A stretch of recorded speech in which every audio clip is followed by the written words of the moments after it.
My name is Tony Mercer, and I've worked as a caver for most of my adult life. Not recreationally, not as a thrill seeker. I mean professionally.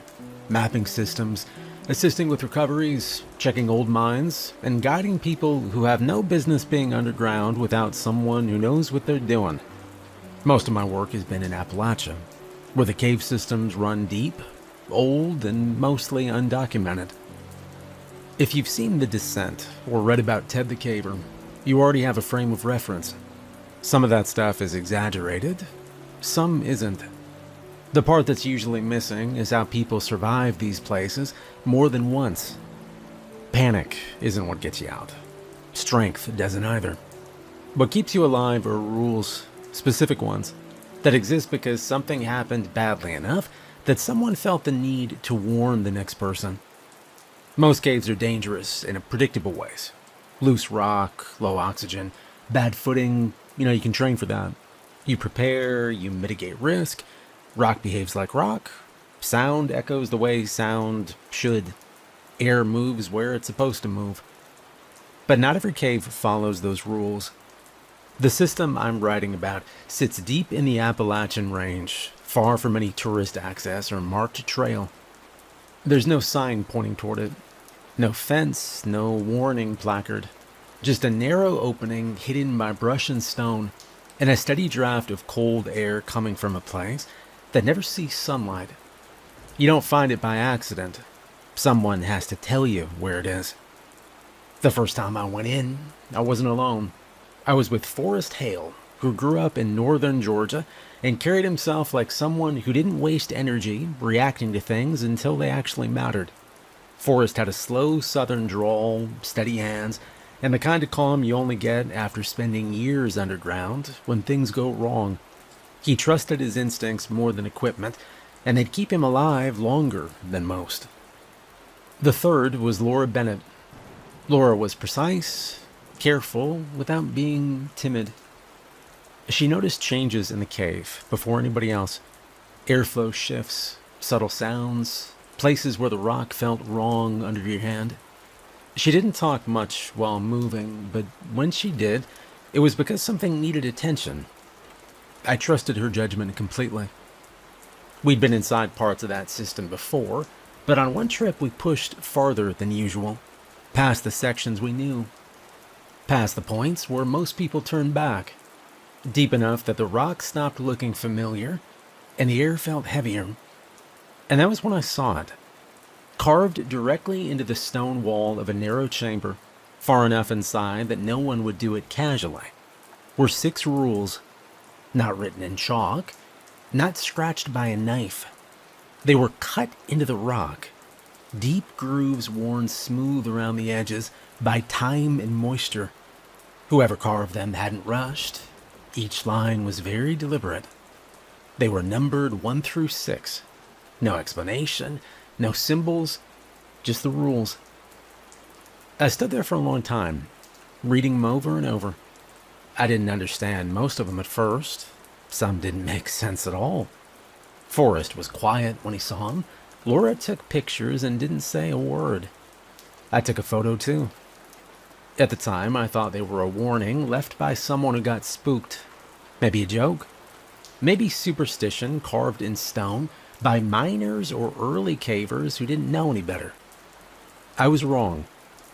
Over the years that followed, I learned exactly why each rule was there, one at a time. The hard way. Rule number 1.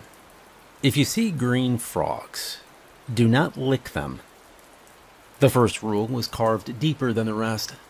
I noticed that. The grooves were wider, more worn, as if more hands had traced over it than the others. Either that, or it's simply been there longer.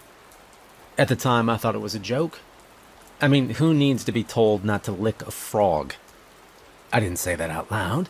Forrest was standing a few feet back, headlamp angled toward the ceiling, checking for fractures. Laura was photographing the wall with her phone, making sure to get the carving from different angles. Still, the thought crossed my mind. Of all the dangers underground, collapse, bad air, disorientation. That was the first rule someone chose to carve into stone? I wouldn't have laughed if I'd known what lived deeper in the system. Now, we didn't see frogs that day. Not on the first trip after finding the rules, anyway. We finished our survey, backed out the way we came, and didn't think much more about it. I remember joking about it later over coffee, calling it common sense carved in limestone. Laura didn't laugh. Forrest didn't either. It was weeks later when we ran into him. We were deeper than usual, past a section where the ceiling dropped low enough that you had to crawl on your stomach for a good 30 feet before it opened up again. The air down there felt thick, humid in a way that didn't match the rest of the cave. There was no standing water, no stream, no drip you could point to and say that's why. Just damp stone and a smell I couldn't place at first. Forrest noticed them before I did. "Don't move," he said quietly. That got my attention. Forrest didn't stop people unless he had a reason. I froze where I was, one knee down, 1 foot planted, headlamp steady. "What is it?" I asked. "Look," he said. "Real slow." I followed his beam. At first I thought they were boulders, rounded shapes scattered across the floor of the chamber, clustered near the walls. And then one of them moved. It wasn't a hop or a crawl. It was more like a slow adjustment, a heavy body settling its weight. And that was when my brain finally caught up and understood what I was looking at. Frogs. Big green ones. Bright, unnatural green, like fresh paint that hadn't dried yet. Their skin wasn't slimy the way you'd expect. It was almost velvety, stretched tight over thick bodies. Each one was about the size of a small dog, bigger than any frog had a right to be. Wide backs, thick hind legs folded beneath them, front limbs tucked in close. Their eyes were yellow, not gold or amber, yellow, like old headlights. They didn't blink. They just stared, mouths slightly open. There were 6 of them I could see. Laura whispered my name, barely audible. "Tony," she said. "I feel weird." I turned my head slowly, careful not to take my eyes off the frogs. Laura was standing closer to them, and her posture had changed. Her shoulders were loose, her head tilted slightly, like she was listening to something I couldn't hear. "I'm fine," she said, even though I hadn't asked. "They're kind of beautiful, aren't they?" And that was when I felt it too. It wasn't a voice or a sound. It was more like a suggestion, planted gently and repeatedly. A pull. A calm, steady urge to take one step closer. Just one. To reach out, to touch the skin, to see what it felt like. My mouth filled with saliva. Forrest swore under his breath and grabbed Laura's arm hard enough that she yelped. The sound snapped something in my head, like breaking the surface of water, and I realized I'd been leaning forward without meaning to. "Back up," Forrest said. His voice was louder now, sharper. "Now." Laura blinked rapidly, confusion washing over her. "Why, what's wrong?" I didn't answer. I just grabbed her other arm, and together Forrest and I pulled her back, step by step, slow enough not to spook the frogs. My heart was hammering, but I kept my breathing steady. The frogs didn't move. They didn't hop towards us or chase us. They just sat there, watching, mouths open, throats pulsing gently as they breathed. As we retreated, one of them croaked. It wasn't loud or aggressive. It was low and rhythmic, almost soothing. Another frog answered it, then another, and soon all of them were croaking in a slow overlapping pattern that made my head feel light. Laura stumbled. Forrest caught her before she went down. "Don't listen," he said to her. "Don't look." We backed out of the chamber. The croaking followed us for a while, echoing through the tunnels, and then faded as the air shifted and the sound finally died. We didn't stop moving until we were a good distance away. Laura sat down hard against the wall, breathing fast. "What the hell was that?" she asked. I felt like I was going to pass out." Forrest didn't answer right away. He stared down the tunnel we'd come from, jaw tight. "That's why the rule's there," he said finally. I thought about the carving, the deep grooves, the worn stone. People actually... "Yeah," Forrest interrupted. Later, after we were back above ground, he told us what he knew. Not theories or rumors, actual reports. People who encountered the frogs and ignored the rule didn't die right away. The frogs secreted a toxin through their skin. Not fast-acting, not painful. It soaked in through the tongue, through the mouth. Paralysis followed. Hallucinations. Complete loss of muscle control. Victims would collapse where they stood, and then the frogs would move. Their jaws unhinged wider than should have been possible, and they swallowed their prey whole, slowly. Some people were found later, those who'd been only partially consumed before something scared the frogs off. Others were never found at all. Forrest told us about one man who'd survived. Barely. He'd been pulled out by his partner before the frogs finished. His skin was burned raw. His tongue swollen to twice its size, and he was missing 2 fingers and most of the muscle from one calf. The man couldn't explain why he'd done it, why he leaned in, touched the frog, and licked it. He just said it felt like the right thing to do at the time. When we went back into the cave weeks later, the frogs were gone. Or maybe they just went deeper. Either way, I never forgot the way they watched us. Patient.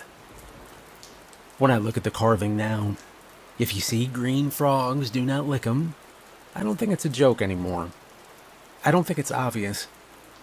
I think it's the kind of rule someone only writes down after watching something terrible happen. I always follow it. Rule number 2. Always mark your path. The second rule didn't stand out the way the first one did. Wasn't dramatic or strange. It was the kind of thing every caver already knows. Which is probably why it gets ignored more often. Always mark your path. When I first read it carved into the rock, I remember thinking it was unnecessary, almost insulting. Anyone who's been underground more than a handful of times knows that rule already. You don't just wander into a cave and hope muscle memory gets you back. The problem is familiarity. This rule exists because familiarity is dangerous. The incident that made it stick happened months after we found the carvings. It wasn't in a deep system or an unmapped section. It was in a cave we'd been through more times than I could count. And that is what nearly killed us. The cave was a known Appalachian limestone system with multiple entrances, looping passages, and several large chambers connected by low corridors. Nothing extreme. No squeezes that would trap you or vertical drops. The kind of place people get real comfortable in. Forrest had been in it dozens of times. Laura had guided there before. I knew the general layout well enough that I didn't even bother pulling the map before we went in. And that should have been my first warning sign. We entered mid-morning. Clear weather, no rush, no pressure, just a short survey to check a section that had reportedly shifted after heavy rain. In and out. That was the plan. We didn't mark the trail. Not with tape, not with chalk, not even with simple reference marks. The thinking was simple and stupid. We know this cave. Well, for the first 40 minutes, everything was exactly as expected. Same wide passages, same worn stone, same places where the ceiling dipped low enough that you had to duck without thinking about it. Headlamp steady, backup lights checked, plenty of battery life. We reached the section we were there to inspect, a side passage that branched off from a larger corridor. The floor was slick with mud, and the ceiling had dropped a little since the last time we'd been there, but nothing serious. No collapse or instability. We noted it, took measurements, snapped a few photos, and then we turned around to leave. And that was when things started to go wrong. The main corridor looked the same. That's the problem. In limestone caves, especially older ones, everything erodes in similar patterns. Same curves and textures, same dull gray color. Once you're inside long enough, your brain starts filling in details that aren't actually there. We walked for about 10 minutes before Laura stopped. "This doesn't feel right," she said. Forrest frowned. "What do you mean?" "Well, we should have hit the wider chamber by now." I checked my watch. She was right. We'd been walking longer than expected. I slowed, scanning the walls, trying to spot something familiar. A crack, a marking, anything. Nothing jumped out. "Maybe we took the longer loop," I said, though I wasn't confident. We kept moving. 5 minutes later, Forrest stopped this time. "Yeah, that turn back there, I don't remember that being there." I turned around. The passage behind us split into two. Both looked equally worn, equally traveled. Neither had any obvious distinguishing features. And I felt the first real flicker of unease then. "All right," I said, let's just slow down." We chose the left passage. Another 10 minutes passed. The air felt heavier, not because anything had changed, but because we were starting to breathe harder. Laura kept glancing behind us. Forrest adjusted his headlamp twice, angling it differently, like he was trying to force familiarity out of the rock. And then my light flickered. Just once. Quick enough that I almost convinced myself I imagined it. I checked the battery indicator. Lower than it should have been. And that's when the cave stopped feeling like a place and started feeling like a big problem. We stopped completely. No talking. Just listening to our own breathing. "All right, we need to pick a direction and commit," Forrest said. "And if it's wrong?" Laura asked. I didn't answer right away. We chose the right passage this time. The ceiling dropped lower. The floor sloped unevenly. The air felt stale. My light flickered again, longer this time. I slowed my pace without realizing it, and that's when Forrest's light went out. Just off. "Shit," he said quietly. He slapped the side of his headlamp. Nothing. He switched to his backup. Dimmer, narrower beam, but it worked. "All right, we need to move now," I said. Panic doesn't hit all at once. It creeps in through small failures sometimes. A wrong turn, a dead light, a familiar place becoming unfamiliar. Laura's breathing was shallow now. She kept close behind me, one hand on my pack, so she wouldn't drift off course in the dark. My light flickered again. We walked faster. And every passage started to look wrong. Every turn felt like a mistake. I tried to picture the map in my head and couldn't. The mental image, it kept slipping away, replaced by stone and darkness and the sound of our boots scraping mud. And then my light died. Complete darkness. I froze instinctively, heart slamming into my ribs. "Tony?" Laura said. Her voice was tight. "I'm here," I said, forcing calm. "Backup light." My hand shook as I fumbled for it, and when it clicked on, the beam was weak, barely enough to see 10 feet ahead. Forest backup was fading too. We stood there for a moment, 3 people in a cave we thought we knew, relying on lights that were actively failing.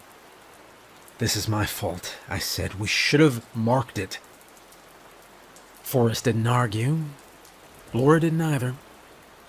We moved again, slower now, sticking close, careful not to waste battery. Every decision felt heavy. Every turn could be the last wrong one. Finally, after many hours, we felt air moving. A faint draft, cool against my face. We followed it. The beam from my backup caught a faint glow ahead. Daylight. We stumbled out of the entrance, collapsing onto the ground like we just finished a marathon. And my light died completely seconds later. We sat there in silence for a long time. There were no monsters this time, no strange sounds, no supernatural explanation. Just 3 experienced cavers who made a terrible decision and nearly paid for it. A week later, when I stood in front of the carved rules again, I understood why the second one existed. Always mark your path, not because the cave changes, but because you do. You forget things sometimes. You get confused. And you don't always get lucky. Rule 3. If you go underground alone, always bring Tic Tacs. Now, when I read the 3rd rule carved into the rock, it bothered me more than the others. Not because it was scary, but because it made no sense. If you go underground alone, always bring Tic Tacs. Not food or sugar or candy. Tic Tacs. Specific. Narrow. No explanation, no variation. Forrest stared at it for a long moment, and then shook his head. "That's weird," he said. "Why not just say snacks?" Laura crouched to get a closer look at the carving. "Doesn't look like a joke," she said. "Someone took their time with this." I agreed with that much. The grooves were deliberate and deep. Whoever carved the rules didn't rush, and they did not improvise. They wrote exactly what they meant. Still, I didn't understand the rule. I didn't understand it even a week later, standing inside a gas station just off the highway, grabbing supplies for an early morning cave check. It was a nothing stop. One of those places you pull into without thinking. Faded signage, humming lights, shelves packed too tight. I grabbed water, jerky, batteries, normal stuff. And as I walked toward the counter, my eyes landed on a small rack of mints. Tic Tacs. I stared at them. The rule crossed my mind. I hadn't planned to go in alone that day, but plans change. Schedules shift. And even if they didn't, the rule didn't say only bring them if you're alone. It said always bring them if you're alone. And I figured having them couldn't hurt. What the hell. I grabbed a box. I didn't think it was important. I didn't think it meant anything. I just tossed them in my pack and paid. The solo run happened 3 days later. Forrest was out of state. Laura had another commitment. The cave wasn't deep or new, and it wasn't dangerous by any reasonable standard. I needed to check airflow in a known side passage after a stretch of heavy rain. In and out. 30 minutes, maybe 40. I debated waiting, and then I told myself I'd been underground alone dozens of times without issue. I had gear and experience. I had backup plans. I didn't think about the Tic Tacs again until much later. The cave entrance was quiet that morning. Cool air rolling out, steady and familiar. I checked my watch, logged my entry time, and went in.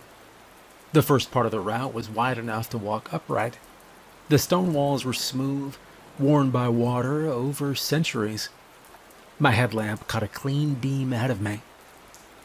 Everything was normal. The side passage I was checking branched off from the main corridor at a shallow angle. It sloped downward gently, then leveled out. I made my way in, checking airflow with a strip of tape, pausing occasionally to feel the rock for instability. No issues. I reached the turnaround point, marked my notes, and headed back. And that was when I realized something was wrong. The passage looked slightly different coming back. Not enough to set off alarms immediately, but enough to make me slow down. The ceiling felt lower. The walls seemed closer together. I brushed it off as fatigue and kept moving. And then I reached a junction that should not have been there. I stopped. I stood still, letting my breathing settle, scanning the walls carefully. 2 passages, both sloped upward, both looked equally worn. I was certain, absolutely certain, that there had only been one way back. I checked my watch again. I hadn't been inside long. Wasn't panicking yet. I chose the left passage. It narrowed quickly, forcing me to turn sideways to keep moving. The floor dipped sharply, and I had to brace myself against the wall to avoid slipping. I didn't like that, but I kept going, expecting it to open up again. It didn't. I turned around. The slope I'd just descended looked steeper from this angle. The opening felt smaller. I tried climbing back up, and my boots slipped on damp stone. I tried again, slower. On the third attempt, a chunk of rock shifted under my weight and slid down, wedging itself awkwardly near the narrowest part of the passage. The opening was still there, just not comfortably. I backed away and sat down hard on the stone floor, heart pounding. Okay, that's not good. Talking helped a little, kept my thoughts from spiraling. I checked my gear, primary light steady, backup lights untouched, plenty of battery life, water, food, radio no signal. But that wasn't surprising. The rock was thick here. I wasn't trapped. Yet. I stood and took the other passage. 10 minutes later, I realized I was completely disoriented. The walls looked identical no matter which direction I turned. The floor sloped inconsistently, sometimes down, sometimes up. My internal sense of direction, usually reliable, was gone. Every turn felt wrong. I stopped again. And that was when my primary light flickered. Just once. I stared at it, waiting for another flicker. It stayed on, but the beam felt weaker somehow, like it wasn't reaching as far. I switched to my backup light immediately. I moved slower now, counting steps, keeping one hand on the wall at all times. My breathing was louder than I liked. After a while, long enough that I stopped checking my watch, I remembered the rule: if you go underground alone, always bring Tic Tacs. I frowned, reaching into my pack more out of habit than belief. My fingers closed around the small plastic box immediately, and I pulled it out and stared at it. Bright white lid, green lettering, completely out of place in the dark. Why would this matter? I said. I shook the box lightly.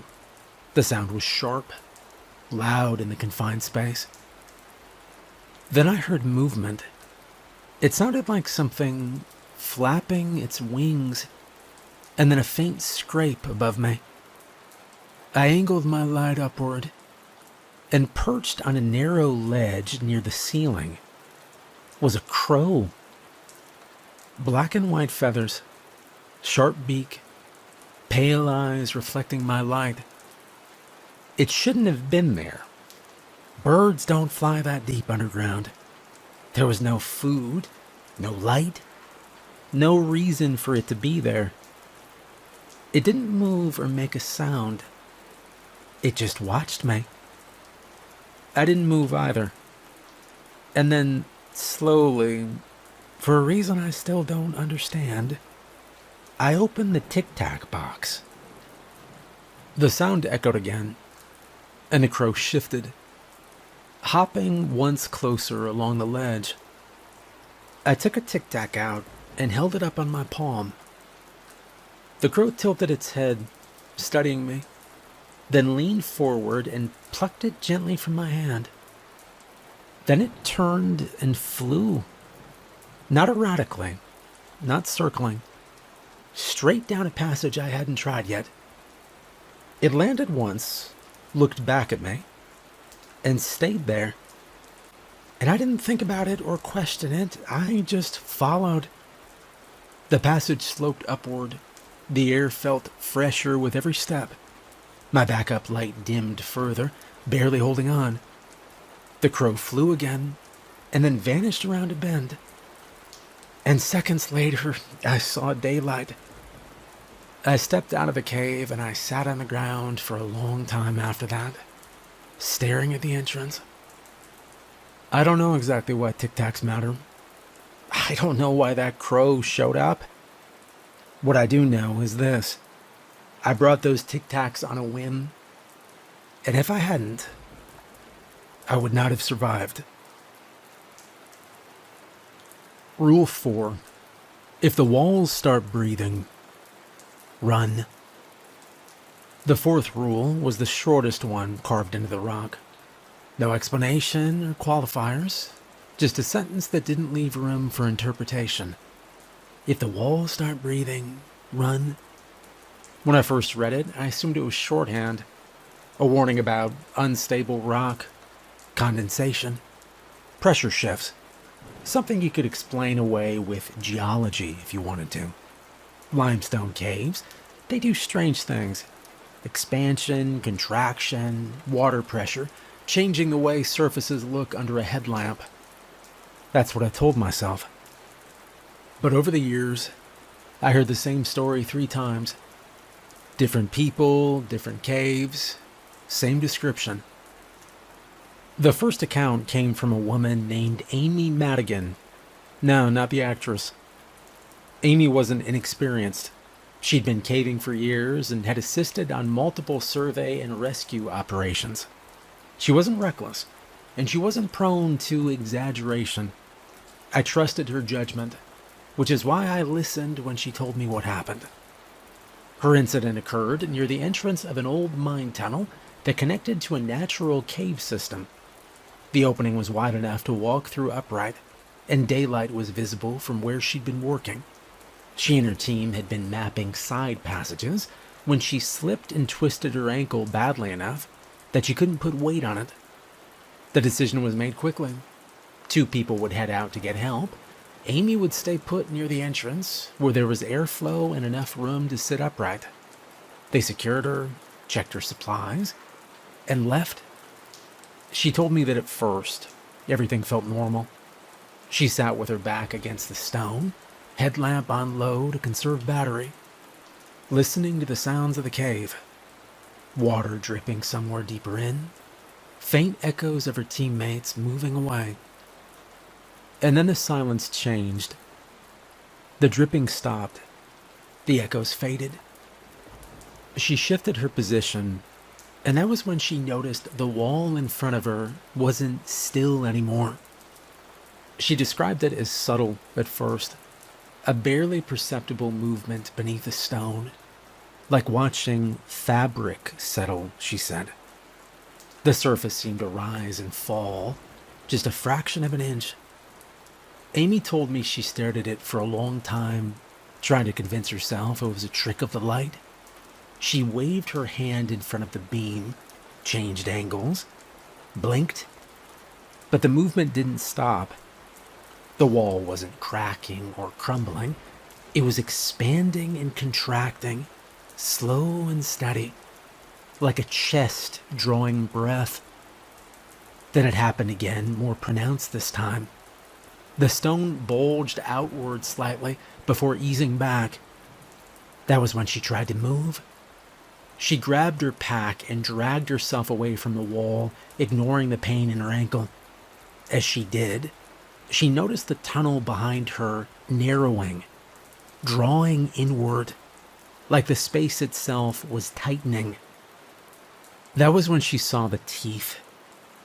They didn't erupt all at once. They emerged gradually from the stone, pale and smooth at first, then sharpening as they extended. Rows of them embedded in what she'd thought was solid rock moments earlier. And then the eye opened. One eye, huge and wet, set deep within the tunnel wall. It rolled slowly, focusing on her. Amy screamed. She told me she could hear other screams too, echoing from deeper in the system. Her teammates. The tunnel began to close. Not in a collapse or a rock fall, the walls just drew together evenly, the teeth sliding past each other as the opening narrowed. Amy said she watched the light from deeper inside vanish as the tunnel sealed itself shut, and then everything went still. She was found hours later by a rescue team that couldn't explain what had happened. There was no collapse blocking the passage, no debris, no broken rock. But the tunnel Amy claimed had been there earlier was completely gone. Her teammates were never found. Not a single trace of them. I thought Amy's story was an anomaly until I heard the second account. The second survivor was a man named Rick Bowman, a former miner who had been exploring abandoned shafts with a small group. His description matched Amy's in every major detail. The silence, the movement, the breathing walls, the teeth. Rick's incident happened deeper underground, far from any entrance. He was separated from the rest of his group by a bend in the tunnel when he felt the walls shift. He didn't see the eye because he didn't stay long enough. Rick ran. He described the tunnel behind him compressing as he moved, the stone flexing inward, narrowing the space just inches behind his shoulders. He tore skin from his arms, squeezing through a section that hadn't been that tight before. He made it out alone, but the rest of his group didn't. The third account was the one that finally convinced me there was no exaggeration. It came from a rescue report. A team responding to a missing person call found evidence of a sudden disappearance deep inside a mine-connected cave system. Equipment crushed inward, not buried. Helmets warped as if compressed evenly from all sides. No signs of a collapse or exit blockage. When I look back at the carving now, if the walls start breathing, run. I don't think it's poetic language, and I don't think it's shorthand. I think it's literal. No, I've never seen the walls breathe myself, but I have stood in places underground where things felt wrong, where the stone seems just a little closer than it had been seconds earlier. And every time that happens, I leave immediately. No gear check or discussion, no waiting to see if it gets worse. You don't study that phenomenon. You don't document it. You just run. Because the people who stayed long enough to understand it, they never came back. Rule number 5.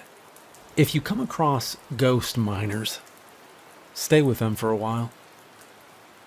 The 5th rule didn't explain itself either. No dates or locations or extra markings. Just that. At the time, it was the only rule that didn't tell you how to survive something directly. Didn't say run or avoid. Didn't say bring anything. It told you to stop and do the opposite of what instinct would demand. Forrest was the one who explained what it meant. He didn't volunteer the information right away, We'd been quiet for a long time after finding the carvings, standing there with our lights trained on the rock, reading and rereading. "That one," Forrest said eventually. "That one's real old." He told us about the McGrath mining collapse of 1934, a coal mine cut too deep into unstable rock, support failure, 33 men underground when it happened. Rescue crews worked for days, but the tunnels kept shifting. Every attempt to reach them made things worse, and eventually the mine was sealed and abandoned. No bodies recovered. That history alone was unsettling, but it didn't explain the rule. Well, the incident happened during a routine survey of a natural cave system that intersected with old mining tunnels. We weren't looking for anything unusual. We didn't intend to go anywhere near the old workings. But underground, intent doesn't matter much. Rock shifts, water carves new routes, old passages open where they shouldn't. We were moving through a narrow limestone corridor when the stone became rougher, straighter and less organic. Tool marks cut into the walls, half eroded but still visible. Rusted metal fused into the rock in places. A length of old timber, blackened and soft with rot, jutted out from the ceiling. Forrest stopped immediately.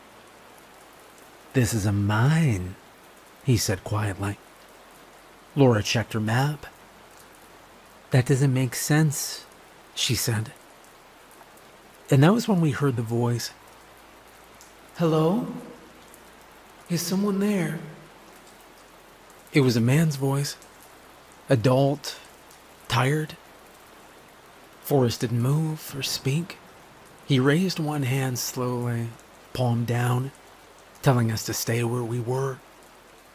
"Please, I can hear you," the voice said. Laura took a step forward without thinking.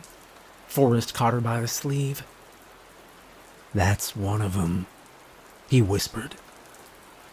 I wanted to argue. I wanted to say that it couldn't be. That this had to be something else, another caver or explorer.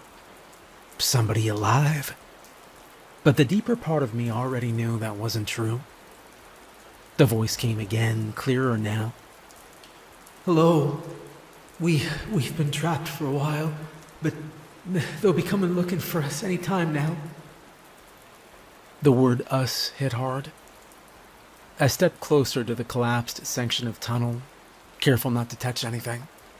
My headlamp illuminated a wall of fallen rock, jagged, packed tight, no clear opening. But there were gaps. Narrow cracks between stones where air moved faintly in and out. "I can hear you," I said. "What's your name?" "Thomas," he said.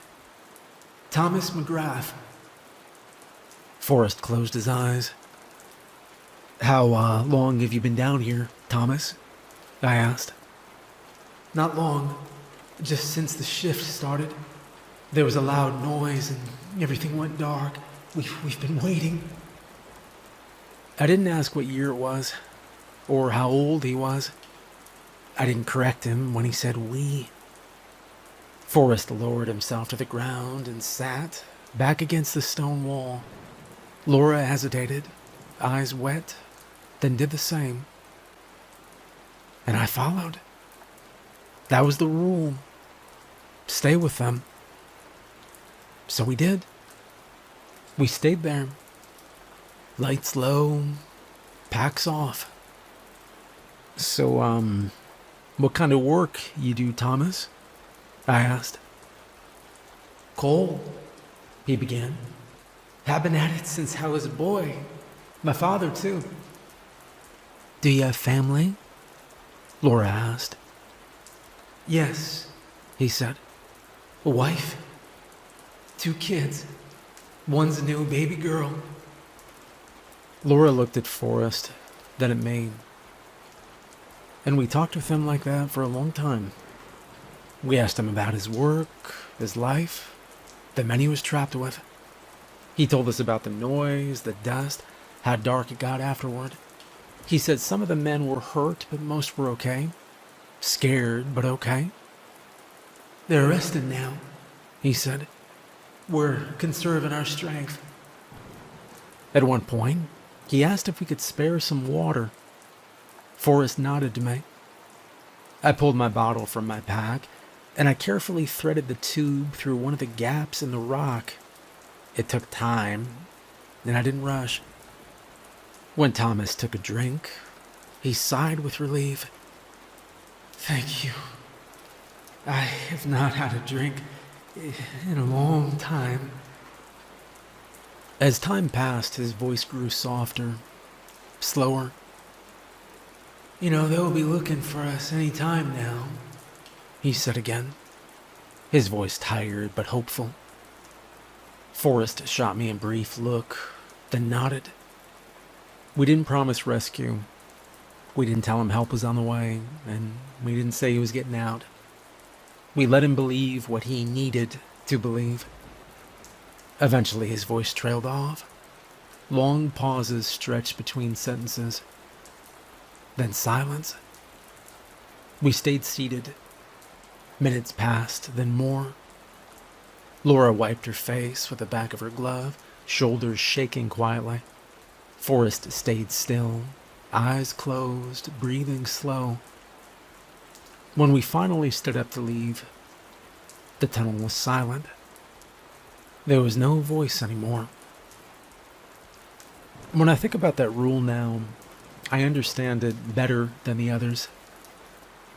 They know, somewhere deep down, they know they aren't getting out. Maybe they know they're already dead. But they don't want to be alone. They want company.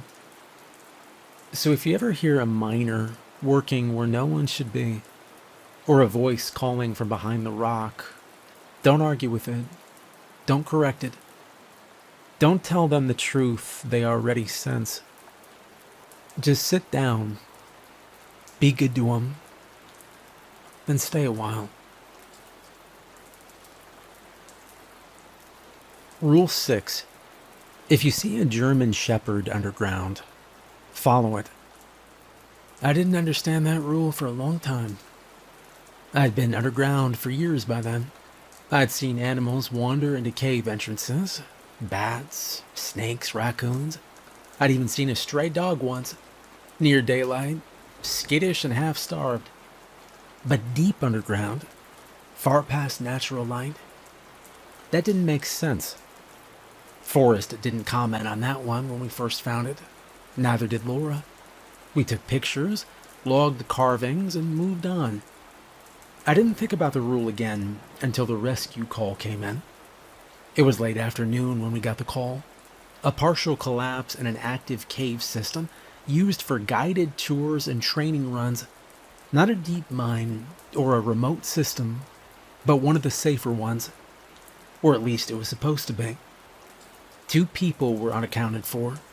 A man in his 30s and a young girl, 8 years old. Father and daughter. They'd been part of a small group moving through a narrow section when a support slab gave way. The rest of the group made it out. Those 2 didn't. Forrest and I responded immediately. Laura was already nearby with another team and met us at the staging area.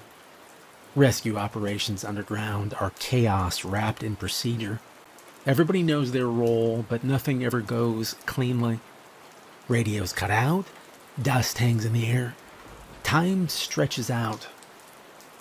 We entered through a secondary access point, moving fast but careful. The collapse wasn't total, more of a choke point filled with debris, the kind that traps without fully sealing. We could hear them before we saw them.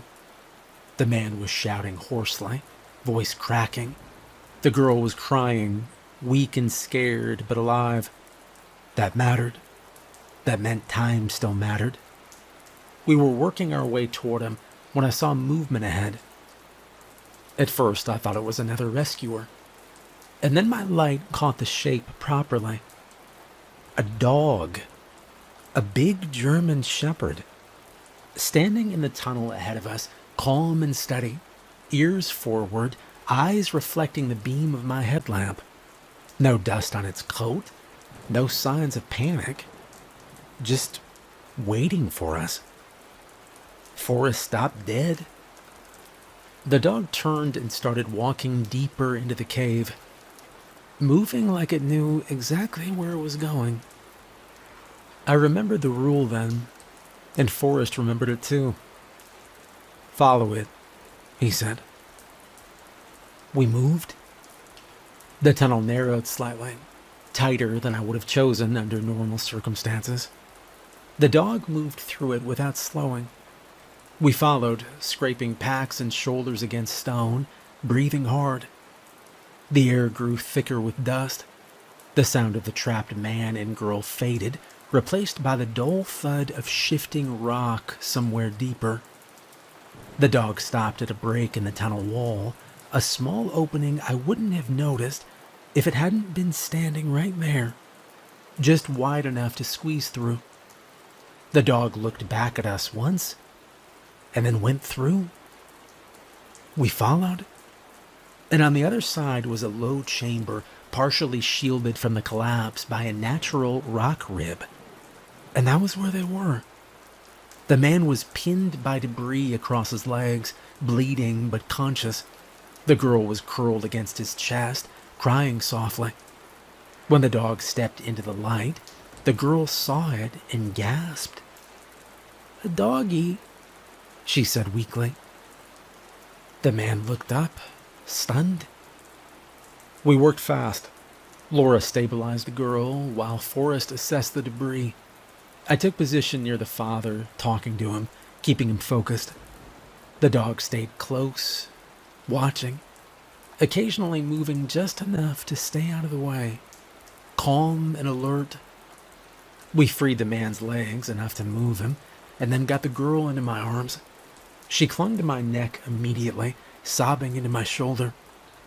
"It's okay," I told her. "I've got you." The dog moved ahead as we started back, and we didn't question the route. We followed. The tunnel the dog led us through wasn't the shortest, but it was stable. No loose stone or sharp drops, no tight squeezes that would have slowed us down carrying injured people. At one point, another rescuer called over the radio, asking where we were. Forrest gave coordinates that didn't match the main routes. We reached daylight, just as my legs started to shake from exhaustion. Outside, medics rushed in, taking the man and the girl from us. The girl was alive. The man was alive. Both injured and scared, but breathing. And that was when I noticed the dog again. It stood a short distance away, watching me. As the medics worked, the dog turned toward the tree line. I took a step toward it. "Hey," I said without thinking. The dog paused, and I saw the collar then. Old leather, cracked, worn smooth with age. Stamped into the metal tag were 2 words. "Old Sarge," it read. The dog looked at me once, just once, and then it ran into the woods and was gone. Later, when things had calmed down, I asked around. Nobody had brought a dog underground. Nobody had seen it enter. An old rescuer pulled me aside when I described it. "Old Sarge," he said quietly. "Yeah, I heard of him." When I think about the rules now, that last one makes sense in a way the others don't. The frogs will kill you. Getting lost will kill you. Darkness will kill you. Some things underground don't let you leave. But sometimes, rarely, something down there helps. And if it does, you don't question it. You don't hesitate. You follow. Because that rule wasn't carved for curiosity. It was carved because someone survived. Well, I'm a bit older now, but I still go back to that place sometimes. The chamber where the rules are carved hasn't changed much. The stone is smoother now, worn by time and water. But the words are still there if you know where to look. I stand there longer than I need to, reading them over the way I did the first time. There are 6 rules. Don't lick the green frogs. Always mark your path. If you go underground alone, bring Tic Tacs. If the walls start breathing, run. If you come across ghost miners, stay with them for a while. And if you see a German Shepherd underground, follow it. They don't replace training or equipment. They don't make you invincible by any means. They exist alongside the basics, the things every caver is taught on day one. People die underground for ordinary reasons. Rockfall, bad air, equipment failure, getting lost, doing something real stupid and not realizing it until it's too late. Those are the common ones. But every now and then, something else happens. Something that doesn't fit neatly into a report or a safety briefing. Something you won't hear about unless you've been around long enough or you've seen it yourself. That's why the rules are there. Not to explain anything or scare anyone. Just to warn the next person. If you ever go underground, be mindful. Take your time. Pay attention. Remember that the dark doesn't care how confident you feel or how many times you've done it before. And most of the time, you'll make it back out. But if you don't, it won't matter whether it was nature, carelessness, or something much worse that took you. Down there, the difference doesn't mean much. So remember the rules and be careful.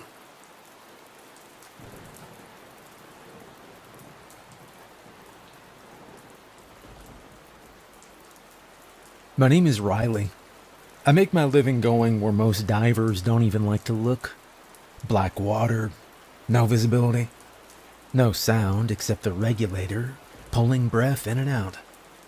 I've been doing this for, 16 years. Started small. Springs, sinkholes, flooded quarries. Moved deeper every season. You do enough of these dives, you stop thinking about the surface as home. You start to feel more honest under pressure. The noise in your head fades. The world up there runs too fast, full of people pretending they know what they're doing. Down here, you either know or you die. My father used to take me spearfishing when I was a kid. We'd go off the panhandle, out past the oil rigs, where the water turns that heavy green, He'd tell me, "Don't fight the ocean, boy. It doesn't care." He died when I was 19. Boat accident, not even a storm. I remember standing on the dock, looking out at nothing but glass water, thinking it looked like a lie. Since then, I spent most of my life below it. I guess that's how I make sense of things, by getting close enough to the dark until I can see what's inside it. People call me the best in the business. They do. That's not modest, it's just math. I have done over 300 certified cave dives, logged a few dozen unofficial ones that get me blacklisted if anybody ever saw the footage. I have mapped systems that weren't even on the charts. Rescued a team once that got trapped 3 chambers in. 2 of them made it out. The company that hired me put my face in a brochure after that. Riley Quinn. The deep doesn't scare him. Looked good in print. I liked it. I won't lie about that. That's the thing about a reputation.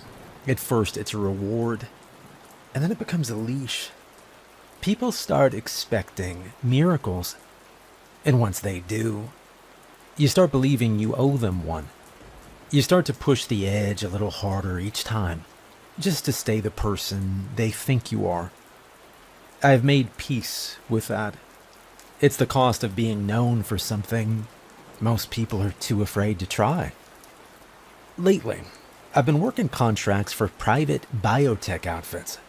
They don't care about maps or records, just samples. Strange bacteria, coral growths, anything that might heal, regrow, or sell. The money's stupid. Enough to fund my own rig, keep a team on call, replace my gear after every job. They say it's for medicine, for research. Maybe that's truth. But mostly it's because the ocean's the last place left where you can still find things no one's seen before. I have more stories on that in a bit. I don't talk much outside the water. Don't need to. Diving gives you a kind of quiet that doesn't exist anywhere else. You start to crave it. You start measuring life in PSI, in air consumption, in how steady your line hand feels when visibility drops to 0. Up top, I don't sleep much. I watch dive footage instead. People ask me why I do it. Why I keep going deeper when I've already proven myself a dozen times over. I tell them it's because every cave has a voice. It doesn't speak, just waits. You drop in, and for a while, you're the only thing alive that knows it exists. That's enough reason for me. I work with 2 people, always the same 2. That's not usual in this business. Most divers come and go. Some burn out. Others panic on a deep run and don't come back. But we have stuck together for 4 years now. Trust matters more than skill when you're 400 feet down and 2 turns from the exit. Marcus is the oldest of us. Ex-Navy, quiet voice, always steady. Never raises his tone, not even when things go sideways. You could be 10 seconds from blackout, and he'd still talk to you like you're ordering lunch. That's why I keep him close. He watches everything. Depth, timing, gear, the line tension, even the expressions we make before a dive. He's the kind of guy who never uses 5 words when 3 will do. He doesn't talk about what he did in the Navy. My guess is deep sea recovery or something classified. The way he handles a rebreather or checks over the bailout gear tells me he's been in tighter spots than most of us can imagine. I have seen him spot a faulty valve by ear. He never boasts. Doesn't need to. We call him the anchor when we're joking around. Even Laura picked up on it. And she hasn't even known him long. Laura's the biologist. She's in her 20s. Smart, curious. Way too young to be diving caves like these. But she learns fast and she doesn't scare easy. She isn't a professional diver, not by training, but she got certified quick after joining us. She's the only one who can identify the stuff we find. Microbes, eggs, tissue samples. She knows what's valuable and what's just wet rock. She's good at keeping things light. Makes bad jokes before we drop. Sometimes they're funny. Most times they just make the silence seem smaller. She asks a lot of questions. Always writing things down. Always thinking a few steps ahead. I don't know if she wants to discover something or prove herself. Could be both. The job is simple, on paper. We're hired by private marine biotech companies. They fund the expeditions and keep everything off the record. No federal involvement, no permits. They're after one thing, biological samples. The rarer the better, especially anything that can't be traced back to the surface. There's a compound they care about more than anything else. It's called enzyme 42. It helps tissue heal faster than anything they've ever seen. Lab-grown skin closes in seconds. Nerve cells regrow. Muscle repairs itself without scar tissue. They found it once in an egg. A single egg pulled out of a collapsed trench back in the 90s. The diver who brought it up didn't survive the return trip. Nobody ever found his body. They think the egg belonged to a species they call sea emperors. Nothing official. No photos. No confirmed samples since then. Just theories and sonar records that don't add up. But if the enzyme came from a real creature, It is worth more than anything else on the planet. And that's why we're here. The Devil's Throat is a submerged cave system off the Florida Panhandle. It starts with a sinkhole in the Gulf, wide enough to drop a small boat into. Locals call it the mouth. From the surface, it looks just like a dark patch in the water, but once you descend, it turns into a maze of limestone tunnels. The pressure down there can crush you if you go too deep, and the current can flip in minutes when the tide changes. It's not on most charts. Officially, it's marked as a geological instability zone. Unstable rock, unpredictable shifts. Divers avoid it. No one logs practice dives there. People who try, well, they don't come back. The sonar scans show moving shapes bigger than submarines. Some say they're just caves shifting. Others think they move on their own. We're the first team to go back in 20 years. The company wants us to go as deep as possible, collect samples, and get out. That's the plan. We started the dive briefing an hour before launch. I always run it myself. Doesn't matter how many times we've done this kind of job, you go over the plan. Out loud. You look each person in the eye, and you don't assume they remember it. You make sure they know it. Repetition matters. You don't think clearly under pressure unless the plan's already muscle memory. I laid out the gear on the bench in front of us. 3 full sets, 1 for each diver.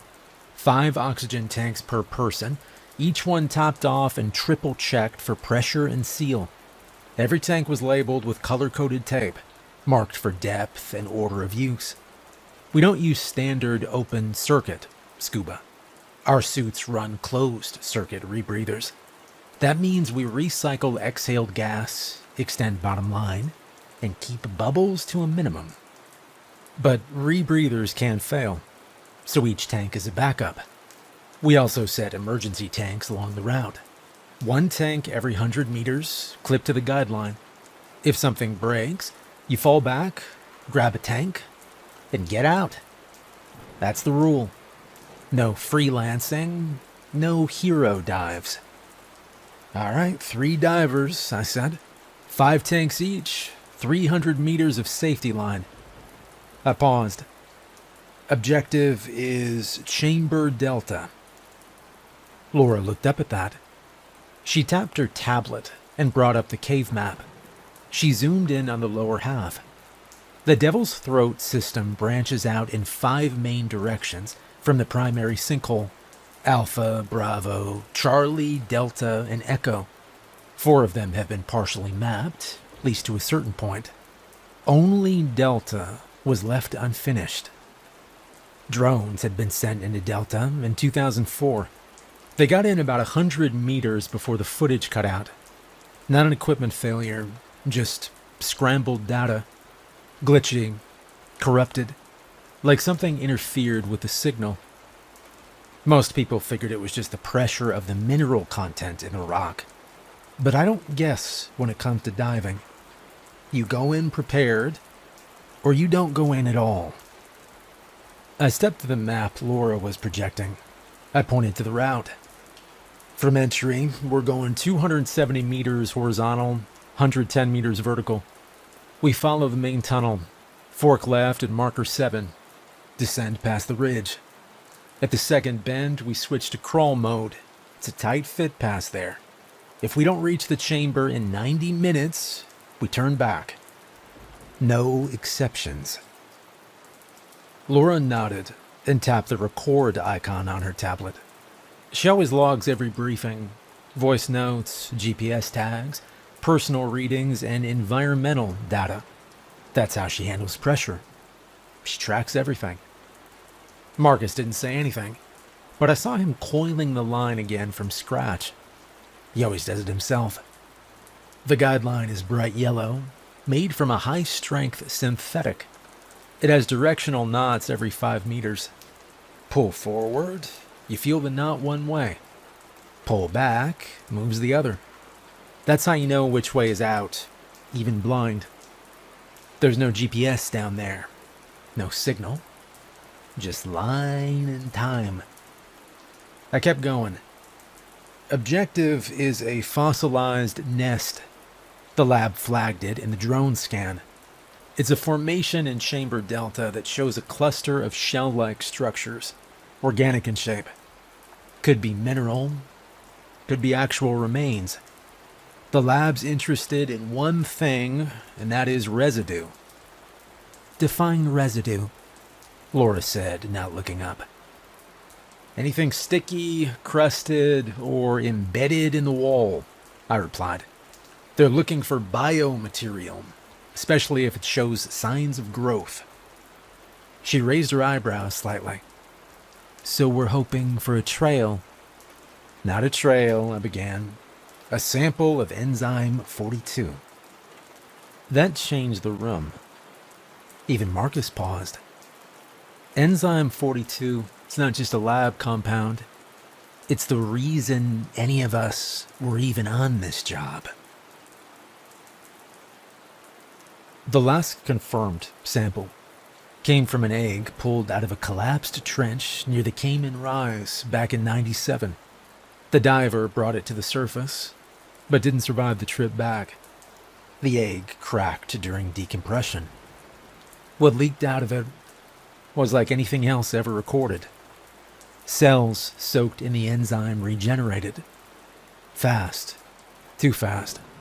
Skin closed over itself. Nerve tissue reconnected. The labs couldn't reproduce it synthetically. Every test since has failed. The company we were diving for owned the rights to that original sample. They'd spent 20 years sending drones and divers into caves like this, trying to find more. Most came back with nothing. A few never came back at all. We'd trained for 3 months. Dry runs, deep dives in flooded quarries, night sessions, emergency drills. We knew the layout, we knew the markers. We knew the signs of nitrogen narcosis and rebreather failure. We knew what we were walking into. And like I said before, the money was good. They don't offer numbers like that for coral or sponge samples. It was the kind of pay that solves problems, that ends loans, that puts your name on a lab or your kid in a better school. Laura played it like she was chasing discovery, but I'd seen her contract. I knew what she was getting. Marcus didn't say anything about the pay, but he showed up to every prep session early and never asked questions. And that told me enough. I started checking the dive packs, starting with Laura's. Regulators, valves, pressure gauge, weight balance. Everything passed. Marcus checked mine while I worked. That's how we do it. Cross-checks. One diver checks, the other verifies. You don't leave it to chance. And that's when the sonar chirped. Not a sharp alarm, just a long, low ping. All three of us turned toward the monitor. The screen showed a slow, wide return. One thick shape, just for a second. Then gone. Not an error beep. Wasn't glitchy or broken. It looked like something had passed through the scan grid just outside the sinkhole. Laura squinted at the display. That's not a fault, she said. Marcus stepped in. Run it again. She did. The pulse came back. Once. Then again. Then it stopped. We stared at the screen for almost a minute. No movement. No follow-up. Just the same strange pattern. A return big enough to register, but without enough form to classify. Nobody said what they were thinking. We just went back to the gear. We dropped past the final depth marker at 400 feet. And from that point on, everything changed. The sound of our own movement became softer, slower. The water around us didn't move the same way. It was thicker down here. The lights from our helmets didn't travel far anymore. Even with full beams on, we could only see a few meters ahead. Everything beyond that was just dark. The tunnel kept narrowing. At first, I thought we'd hit a pinch point, but the shape of the walls was too smooth. No rough stone, no debris. The walls didn't look like they'd been worn down by water or time. They were curved inward, almost symmetrical. The surface reflected some of the light back in a soft, muted way, like polished glass or smooth bone. It didn't feel natural. Marcus was in front, unspooling the guideline slowly and locking it into the rock every 10 meters. He didn't speak, just kept the pace steady. I followed its center. Laura was behind me, keeping one hand on the line and one on her tablet. Her light scanned side to side, while the tablet ran a scan of the mineral content. She was quiet too. The dive suits handled the pressure, but I could still feel the difference. It was subtle, like gravity had increased just a little. Every movement took more effort. Every breath had to be measured. This was the kind of depth where mistakes became final. Then the sonar pinged. A slow, clear tone from my wrist unit. I stopped and checked the screen. It flickered once, then again. A shape appeared. Not a reading error. A real form moving far below us. Long, wide, low to the floor of a deeper chamber. It drifted slowly across the screen, then disappeared. I didn't say anything. Neither did Marcus. Laura kept recording.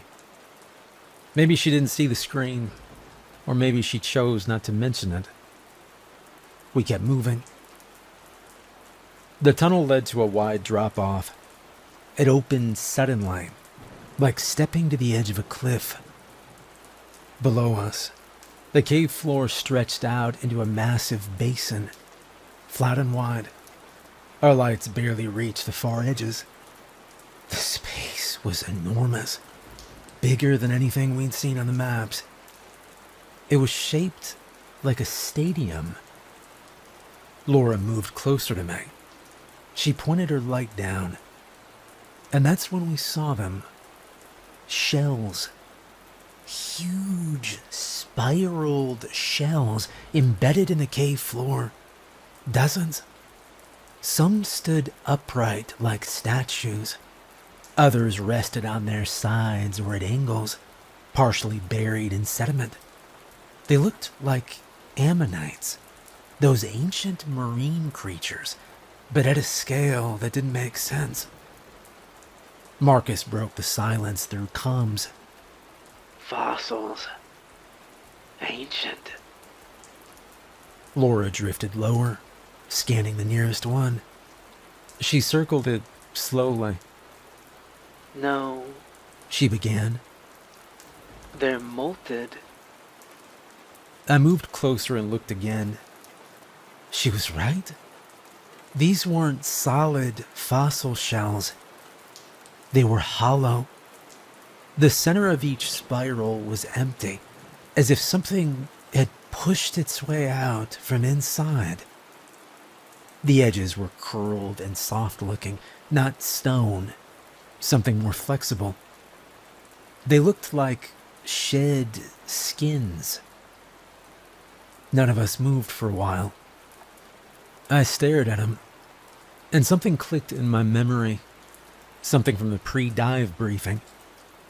We'd been flown to a secure facility a few days before the mission. The company wanted us to understand what we were being sent after. They didn't give us instructions, just information. There were 4 scientists, 3 men, 1 woman. They spoke slowly, like they were trying not to overstate anything. Each word felt carefully chosen. Nobody checked their watches. Nobody looked bored. They showed us images, cave art pulled from deep underwater chambers in the Caribbean. The drawings were faded, but still clear enough to see the shapes. Long, serpent-like figures, some with dozens of eyes, others with gaping, open bodies. The lines wrapped around small human figures, dragging them inward. Then they showed us drone footage. It was short, only 20 seconds, but it showed a trail of fluid running along a cave wall, glowing faint blue under a special light. Enzyme 42. They told us every sample they'd recovered came from dead sources. Empty shells, dried fluid trails, pieces of membrane caught in filters. Never from a living specimen. The woman on the panel had said it clearly. We've never captured one, never observed one in real time. We only know it exists by what it leaves behind. One of the men added, and the teams that went deepest never came back. Now inside this chamber, Laura hovered just above one of the shells.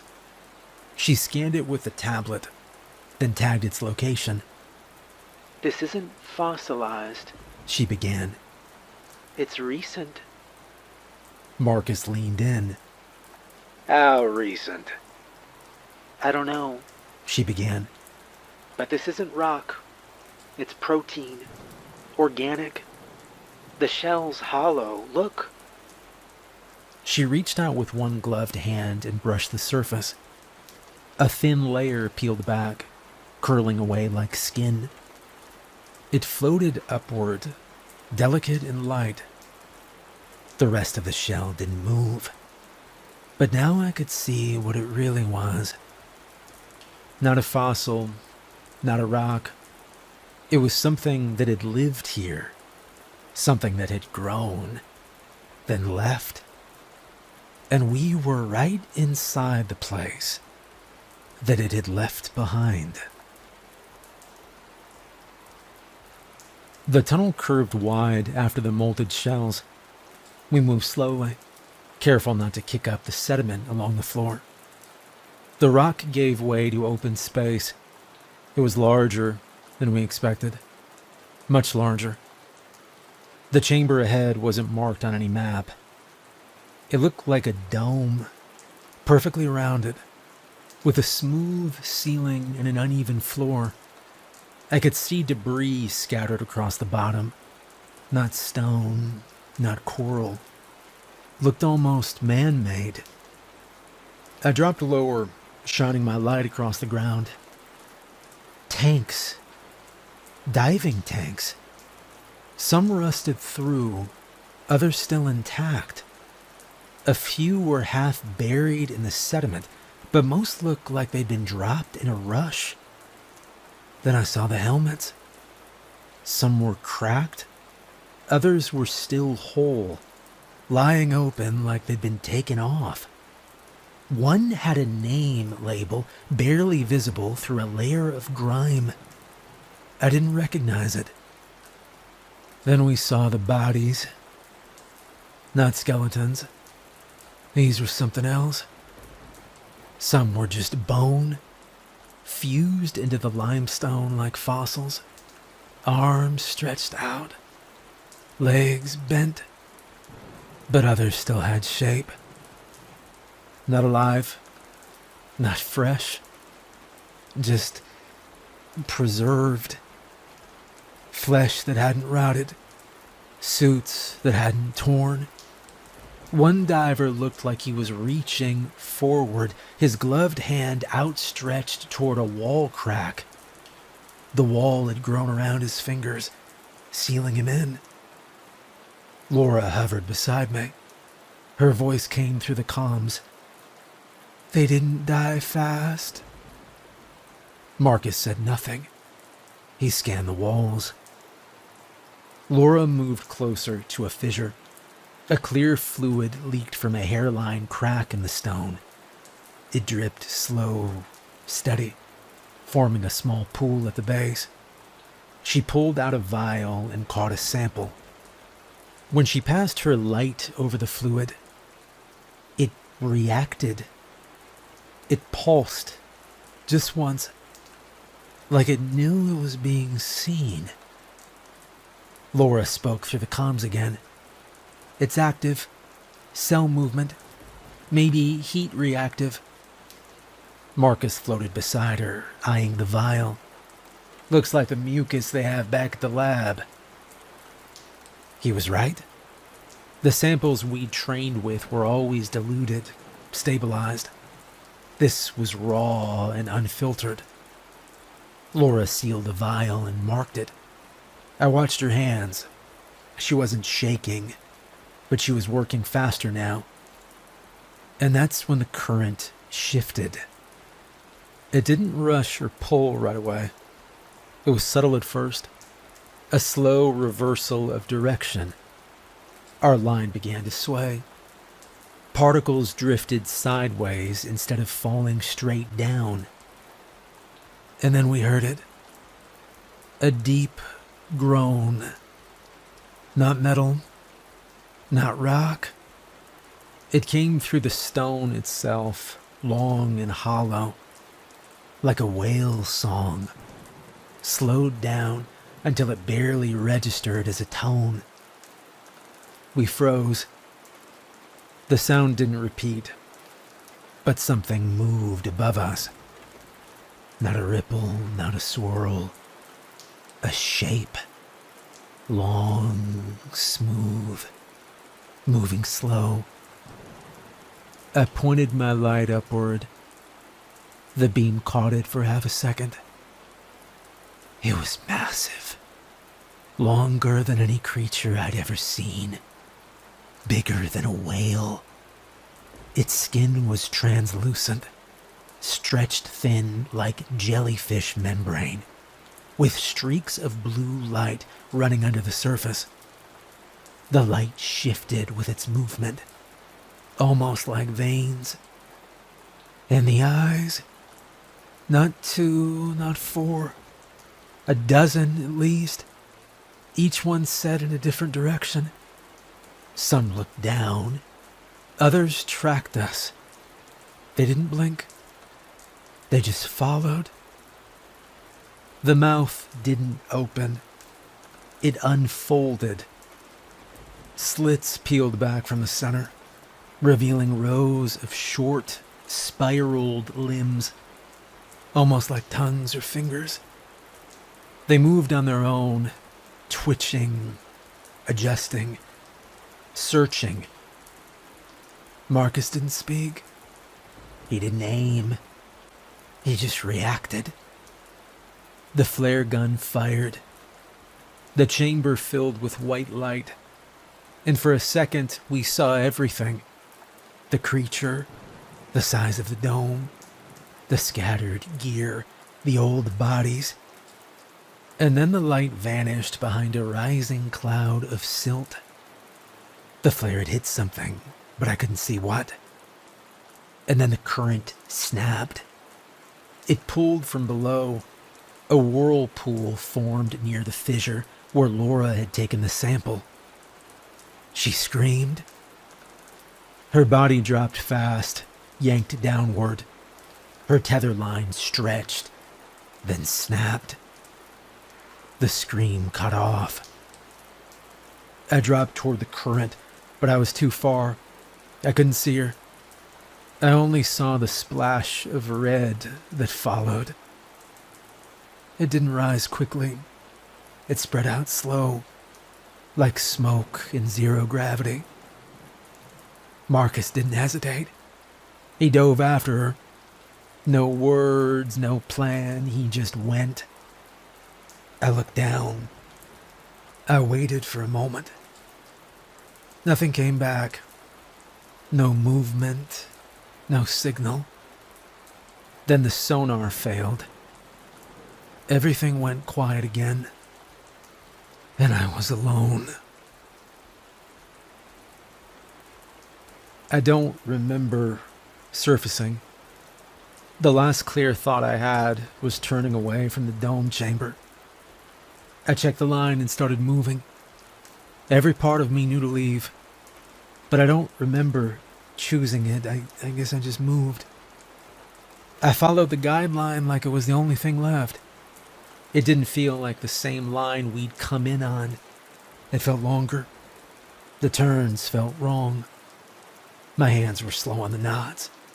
My legs kicked, but my body didn't respond the same way. The pressure had caught up with me. My thoughts felt disconnected, like I was drifting above them. I kept moving forward, but my vision blurred at the edges. My arms shook. One of my eardrums ruptured during the ascent. Left side. Didn't hurt at first. The pain came later, once the cold hit me. I remember trying to check my depth, but I couldn't make out the numbers. My eyes kept fogging up behind the mask. My rebreather began to fail, just below the mouth of the sinkhole. The regulator choked once, then gave out. I reached back, unclipped the bailout tank, and made the switch. That part is muscle memory. I know I did it, but I don't remember how fast. From there, I kicked upward. I think I blacked out.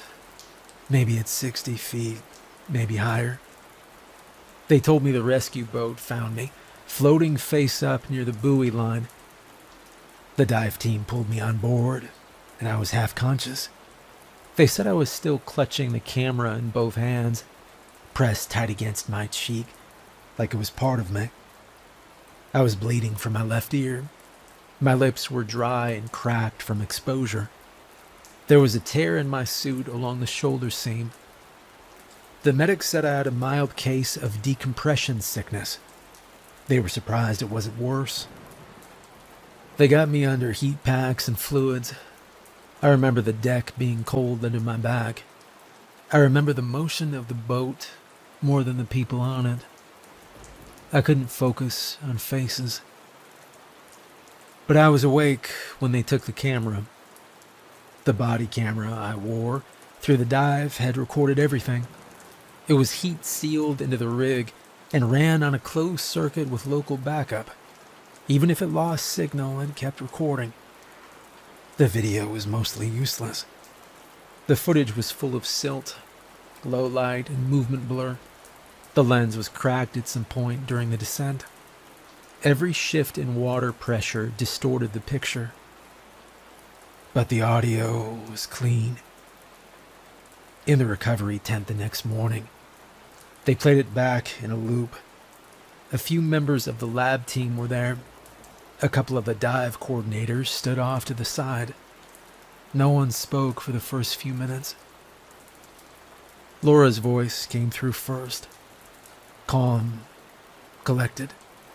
She was describing shell measurements, maybe trying to log a sample ID. She was surprised, then worried. Then she screamed. The scream was short. Then Marcus's voice, loud but not panicked. He shouted her name once. Then the sound. That same deep hum. It rolled through the speakers like a long underwater breath, slow and wide, like something the size of a building groaning through the stone. It didn't rise or fall. It just moved. Then nothing.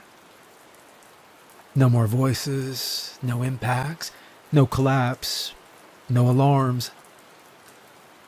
Just silence. I told them I never found the others. I told them there was no trace, no lights, no movement, no bubbles. I stayed long enough to look, but there was nothing left to follow. They didn't press me. They believed what I said. They didn't ask for details. The company classified the mission under equipment failure. They filed the final report as an accident, environmental instability, site risk, line malfunction.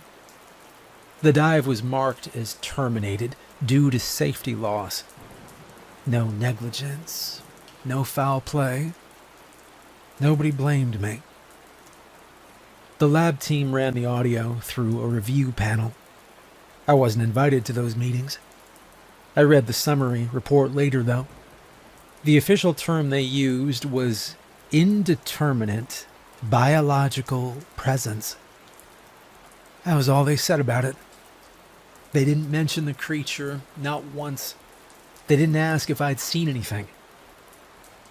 They paid me in full. No bonus for samples, no deduction for failure. Just the standard payout. 2 days later, they sent me a non-disclosure agreement. 10 pages, legal language. I knew what it meant. No public interviews, no papers, no outside communication with universities or media. I signed it, and I moved inward. I didn't want to be near the ocean. I found a small place in the hills. Nothing fancy, no shoreline, no space. I don't dive anymore. I haven't gone near a rebreather or dry suit since that mission. I still have the gear. It's in a locked case I haven't opened in years. The tablet Laura used came back in the same supply crate as my rig, and I kept it. The data logs are encrypted behind a passcode. I've never tried to crack it. I keep telling myself it wouldn't matter. But I still think about what's on it. I think about her voice in the last few seconds of the audio. Calm, then afraid, then gone. Most nights I sleep fine, but when I do dream, I know what I see. It's always the same. A blue glow rising through black water. And that sound. Years have passed since the dive. These days I speak in documentaries, the kind with slow music and wide shots of coral reefs. People ask me about deep sea ecosystems, underwater pressure zones, and rare marine compounds. I give simple answers, clean ones. I talk about regeneration, biodiversity, and bioluminescent organisms. I never mentioned what really happened. The official story is already out there.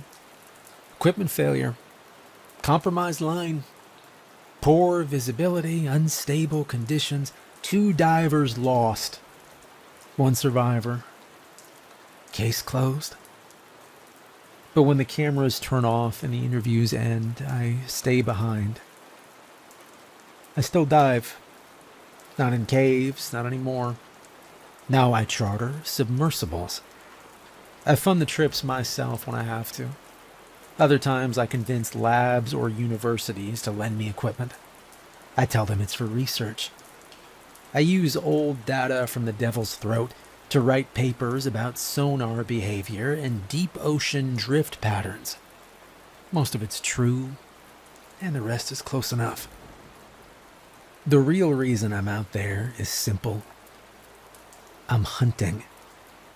Not with weapons, not even with nets. I just want to see them again.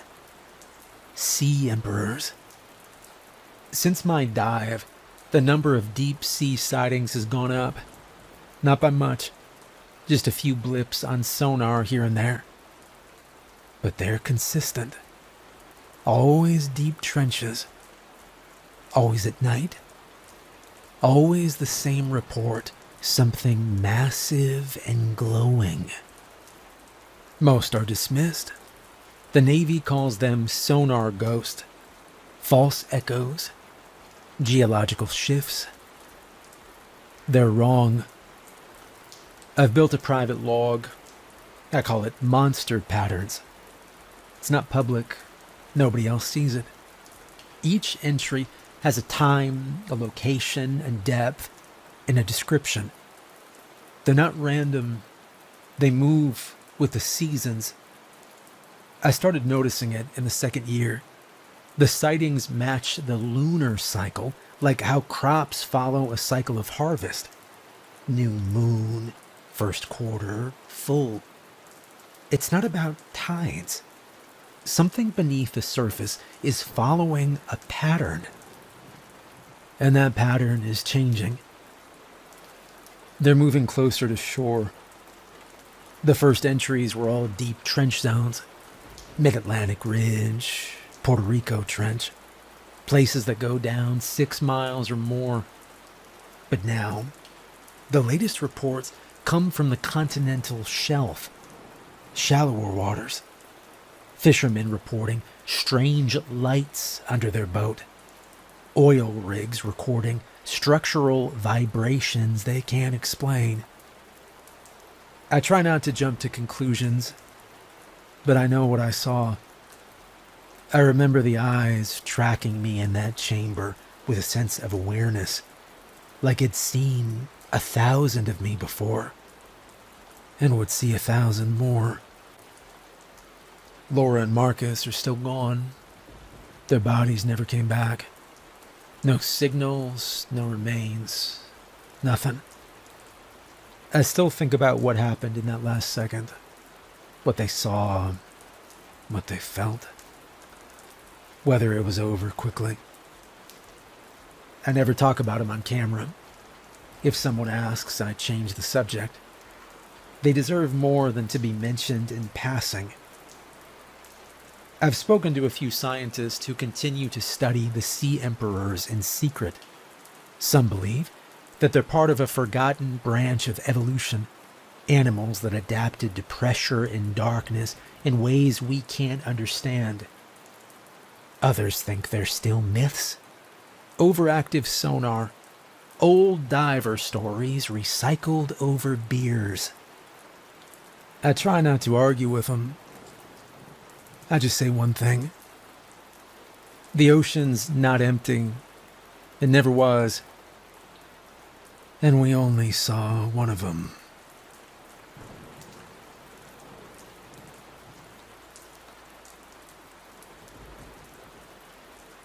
You ever wake up to the sound of birds chirping, sun peeking through the tent flap, and your first thought is, dang, that bear was loud last night? Well, that's a normal Tuesday for me. Name's Ryan. I'm a 27-year-old park ranger, and I live about as close to the edge of the wilderness as you can get without needing a permit. Think national park/reserve, mountains all around, dirt roads, pine trees tall enough to hide a cell tower, and the air so clean it almost tastes sweet. I've got a one-room log cabin, no TV, no internet, just me, my gear, and a view that makes all those tech bros cry on their treadmills. I guess you could say I'm an adventure junkie. Always have been. Camping with bears, done it, sleeping under a thunderstorm in a hammock. Twice. Ate nothing but beef jerky for breakfast, 5 days straight once just because I could. The local store guy thinks I'm nuts, but he still stocks the teriyaki kind I like. I live out here because, honestly, it's where I belong. The quiet, the trees, the rush of wind down a ravine. It all makes sense to me in a way cities never could. Growing up, we didn't have much. My folks were good people, hardworking, kind. The kind who packed you a sandwich, even if they were skipping lunch themselves. But money, well, that was always tight. Vacations meant a beat-up tent, a bag of dollar store marshmallows, and the same pair of jeans all week. I didn't care. Those were the best days of my life. I remember the crackle of the campfire, Mom grilling whatever Dad pulled out of the lake that morning. Bluegill, usually. Dad said they were ugly fish, but tasty as heck. We'd all sit on upturned logs, roasting marshmallows so cheap they stuck to your fingers worse than gum. The stars above seemed like they were putting on a show just for us. But my favorite part, caving. My dad had this thing for exploring the old mines scattered around the hills. Some were sealed off, but others, well, let's just say we didn't ask permission. He'd bring a couple flashlights, a cheap plastic helmet for me. And we would spend hours down in those tunnels. It was cool and damp, the air always smelling like wet stone and rust. I felt like Indiana Jones, minus the whip and, the giant boulders. Just a scrawny kid with dirt on his face and his old man showing him the ropes. Those summers, they shaped me. I didn't have, new Converse like the other kids at school. My backpack was duct taped and my lunch was wrapped in tin foil. No fancy boxes. But I had stories. Real ones. And when I grew up, well, I never really let go of that. College was a detour. Got a degree in environmental science because, hey, turns out loving the woods can be useful. Most of my classmates wanted to work for conservation groups or wear ties and argue about wetlands in a boardroom. Me? I just wanted to get back out here. And I did. Now, officially, I'm a park ranger. But I'm not the type who hands out trail maps or stands around sipping coffee by the station porch. I'm what they call a caver. That's right. I take people, mostly kids, into the caves near the park trails. We explore the tunnels. I teach them about bats and rock formations. I spook them with scary stories. And we all run like heck when we actually see a bat. At the end of the day, they all get a shiny badge that says Junior Caver, or something like that. Their parents take pictures. The kids feel like explorers. And I get to pretend like I'm 10 years old again. It's a good gig. Honest work. Been doing it 5 summers now, and I know these caves like the back of my hand. Of course, it's not always fun and games. Some summers have been weirder than others.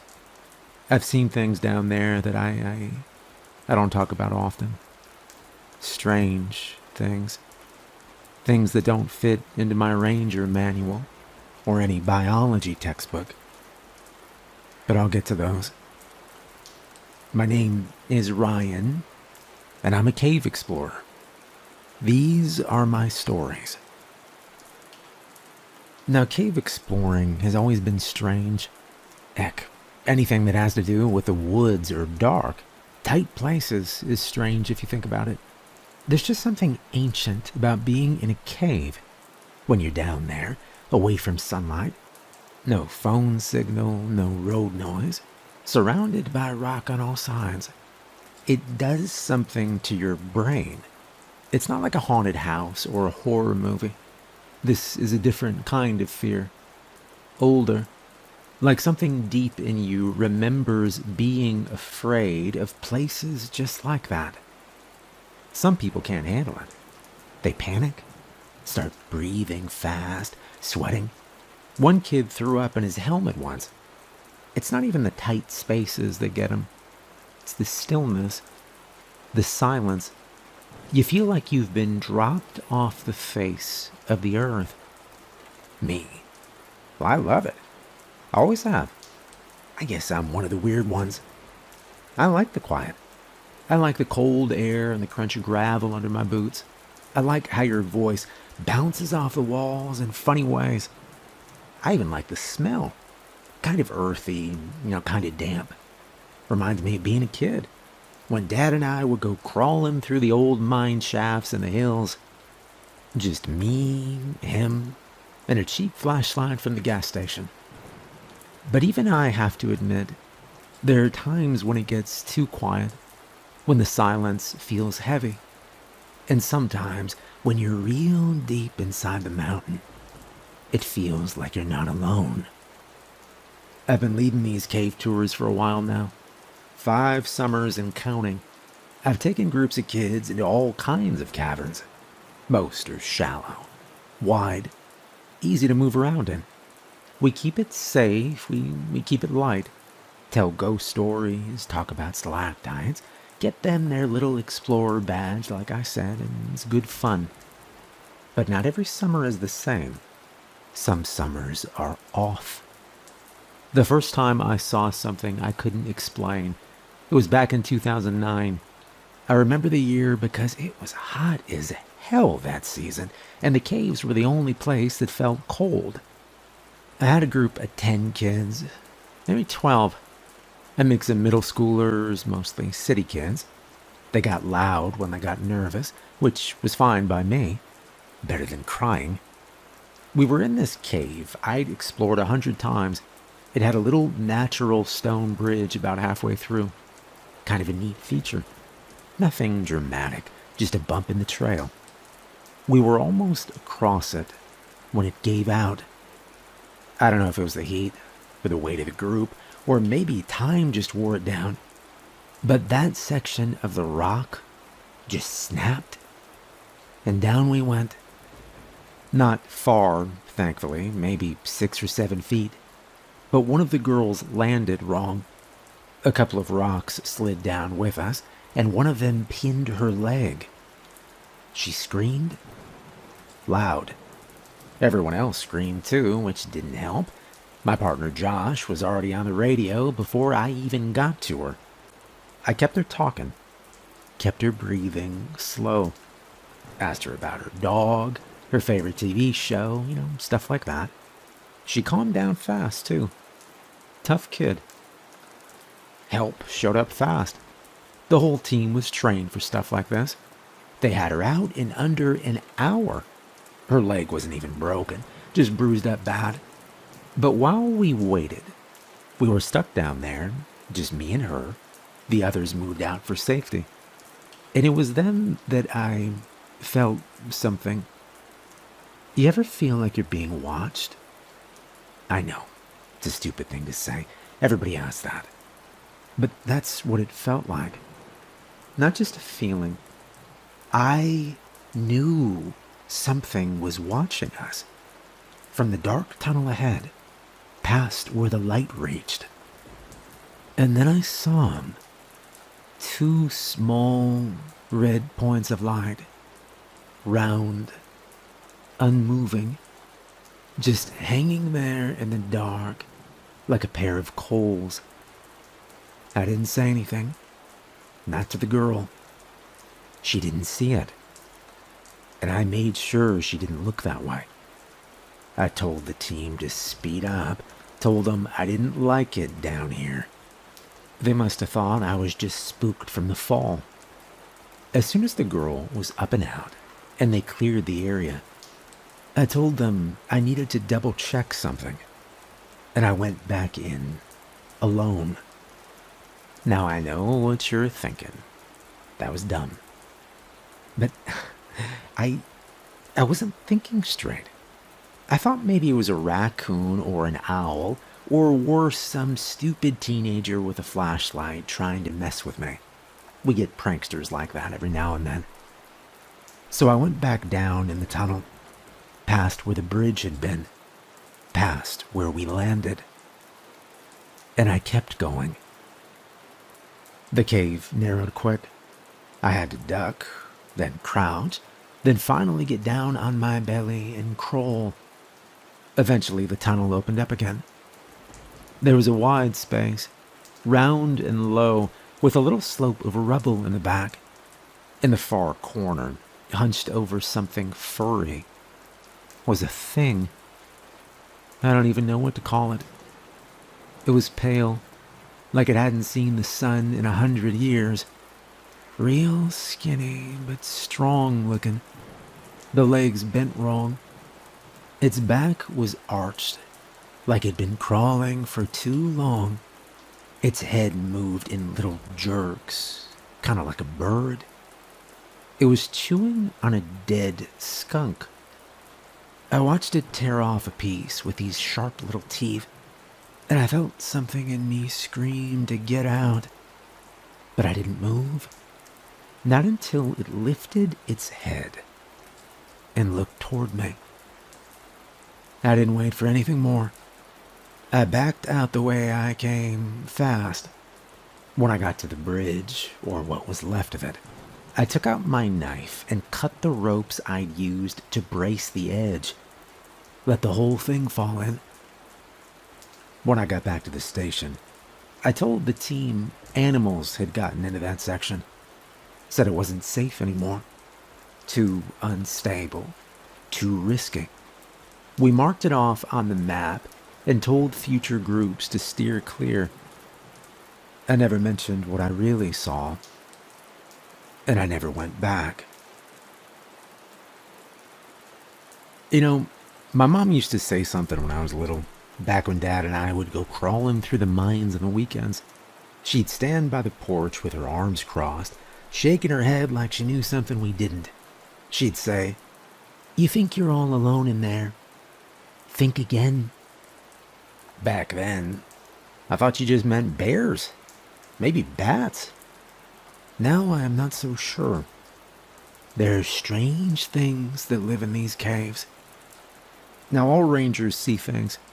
Maybe not right away, but give it time. Especially us cavers. We spend more hours underground than above it some weeks. And the things we come across, they don't always make sense. Every one of us has a story we keep off the books. Stuff that doesn't make it into the welcome packet or the park website. Some of it's harmless, weird, but harmless. Some of it sticks with you. The next one I've got is about cave water. Simple stuff, really.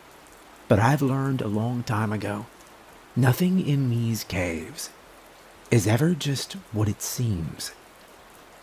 When I was a trainee, most of my time was spent hauling gear, holding flashlights, and trying not to screw anything up.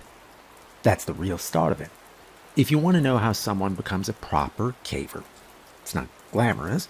You don't show up with a headlamp and a vest and suddenly get handed a badge and a whistle. You put in hours, weeks, following the older guys around like a shadow, learning what to touch and what not to. What clay looks like when it's ready to collapse. How to read airflow off a dead end. And then there's the scientific work. That's the part most people outside the field don't think about. People hear caver and picture some crazy guy with ropes and a machete. But real caving, our kind, it's controlled, precise. We map, we log formations, we take samples. Some folks do biology work, others focus on water movement, structural stability, minerals, bat populations, that sort of thing. If you're in the field full time, odds are you've got a degree, maybe two. It's not all glory and dirt. Back then, the head of our training team was this guy named Jackson. Big guy, loud, always talking like he was on camera. He wore too much Axe body spray, to the point where it clung to the insides of the damn helmets. I think he thought it made him cool. I was a few years younger, fresh out of school and eager to prove myself, so I kept my mouth shut about it. At the time, I assumed everyone around me was experienced. You know how it is when you're new. You figure anyone with gear and a clipboard must know what they're doing. Only took me a few hours to realize I'd been very wrong. We went out to a cave called Split Jaw. Locals named it that because of the jagged entrance. It's not a tourist site, more of a study location. Remote, unlit, the kind of place where GPS stops working halfway through the hike in. Our objective was simple. Track moisture deposits along a fault line that ran down the center of the second chamber. Seemed easy enough. We got inside fine. Helmets on, pack secured. First mile or so was the usual. Tight passage, small pools, chalk markings from past teams. But then we hit the chute. It was about 40 feet down, angled just steep enough to make you second guess yourself. The whole thing was caked in thick, wet clay, like someone had taken a hose to a water slide. Going down was easy. You just sat and let gravity take care of it.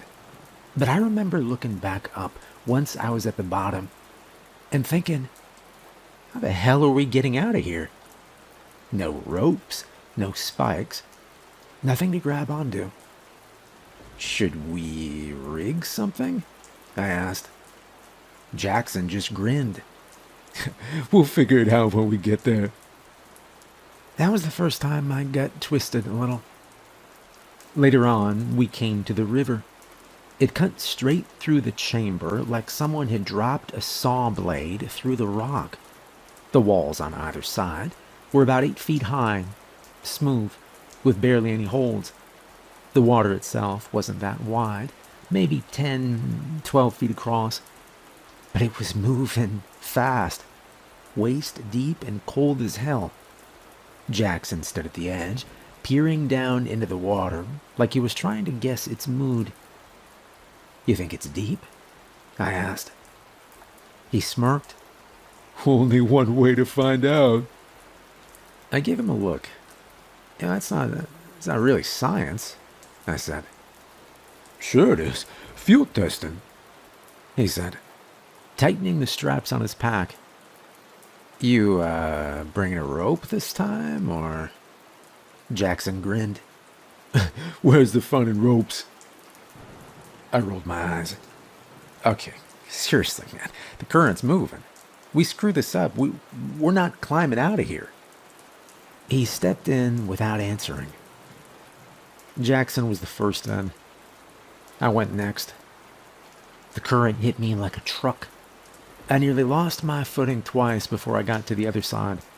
Climbing the opposite wall took everything I had. I scraped my forearms raw, trying to pull myself up on wet rock, cursing under my breath the whole time. But what happened next made all that feel like nothing. Jackson was about halfway across when he stopped moving. Just stopped, like he'd hit something under the surface. Then he lurched forward and went under. Not slept. Pulled.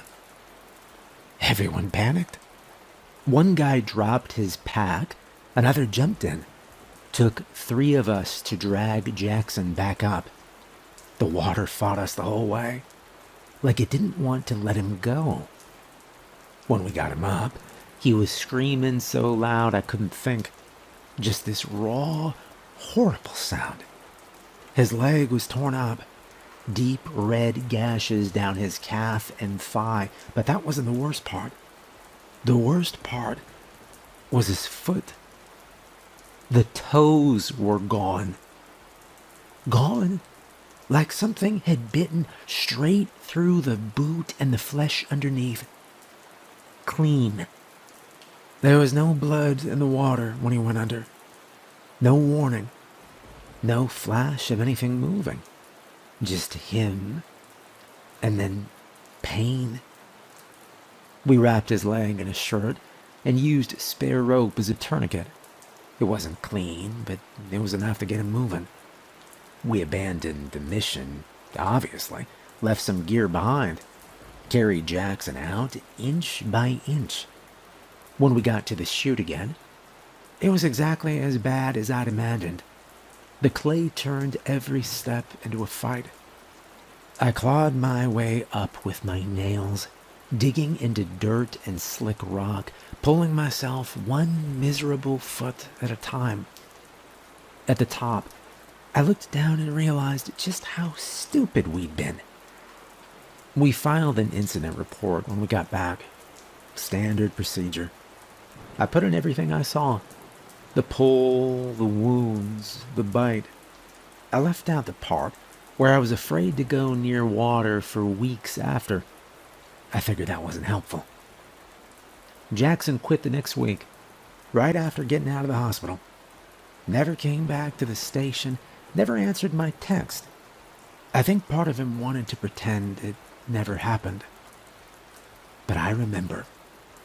I remember the sound of him screaming, the look on his face when he saw his foot, the strange silence from the rest of the team after we made it topside. Because here's the thing. Piranhas don't live in caves. And no rock in that water was sharp enough to bite a man's toes clean off. I still think about that river. About what could have been under there. We didn't go back. Nobody wanted to. Official word was hazardous conditions, but that's just paperwork. The truth is, something was in that water. Something strong, something fast, and something quiet. Jackson was lucky in a way. He made it out, and now he works in a fancy boardroom far away from this place. And if you ask around the ranger station, the ones who've been here long enough, you'll notice none of us go back there. I was about half a mile in, working on bat collection, when the call came through. The job that day was simple. Monitor a cluster of roosting bats near an old drip line. I had my sample kit out, one glove on, fiddling with a set of tubes that didn't want to seal right. I was already annoyed, and my radio crackled right when I finally got the thing to sit straight. Ryan, come in. We've got a situation. It was Linda, a fellow ranger who usually got stuck filing reports by the station. I clicked the receiver. Go ahead. Girl's missing. Summer group. Name's Lacey.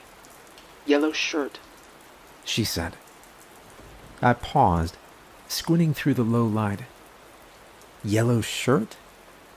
Should be obvious. Last visual had her headed your direction, copy. She said. Copy. I'll start the sweep. I packed up the gear in a rush. Now, finding kids isn't like tracking adults. You don't look for footprints or call out names over and over like in the movies. Kids go where they feel small, where they can hide. You've got to think like one. I start small and move out. Always. It's counterintuitive. Most people think you search the big caverns first. Open areas, louder echo, easier to move through.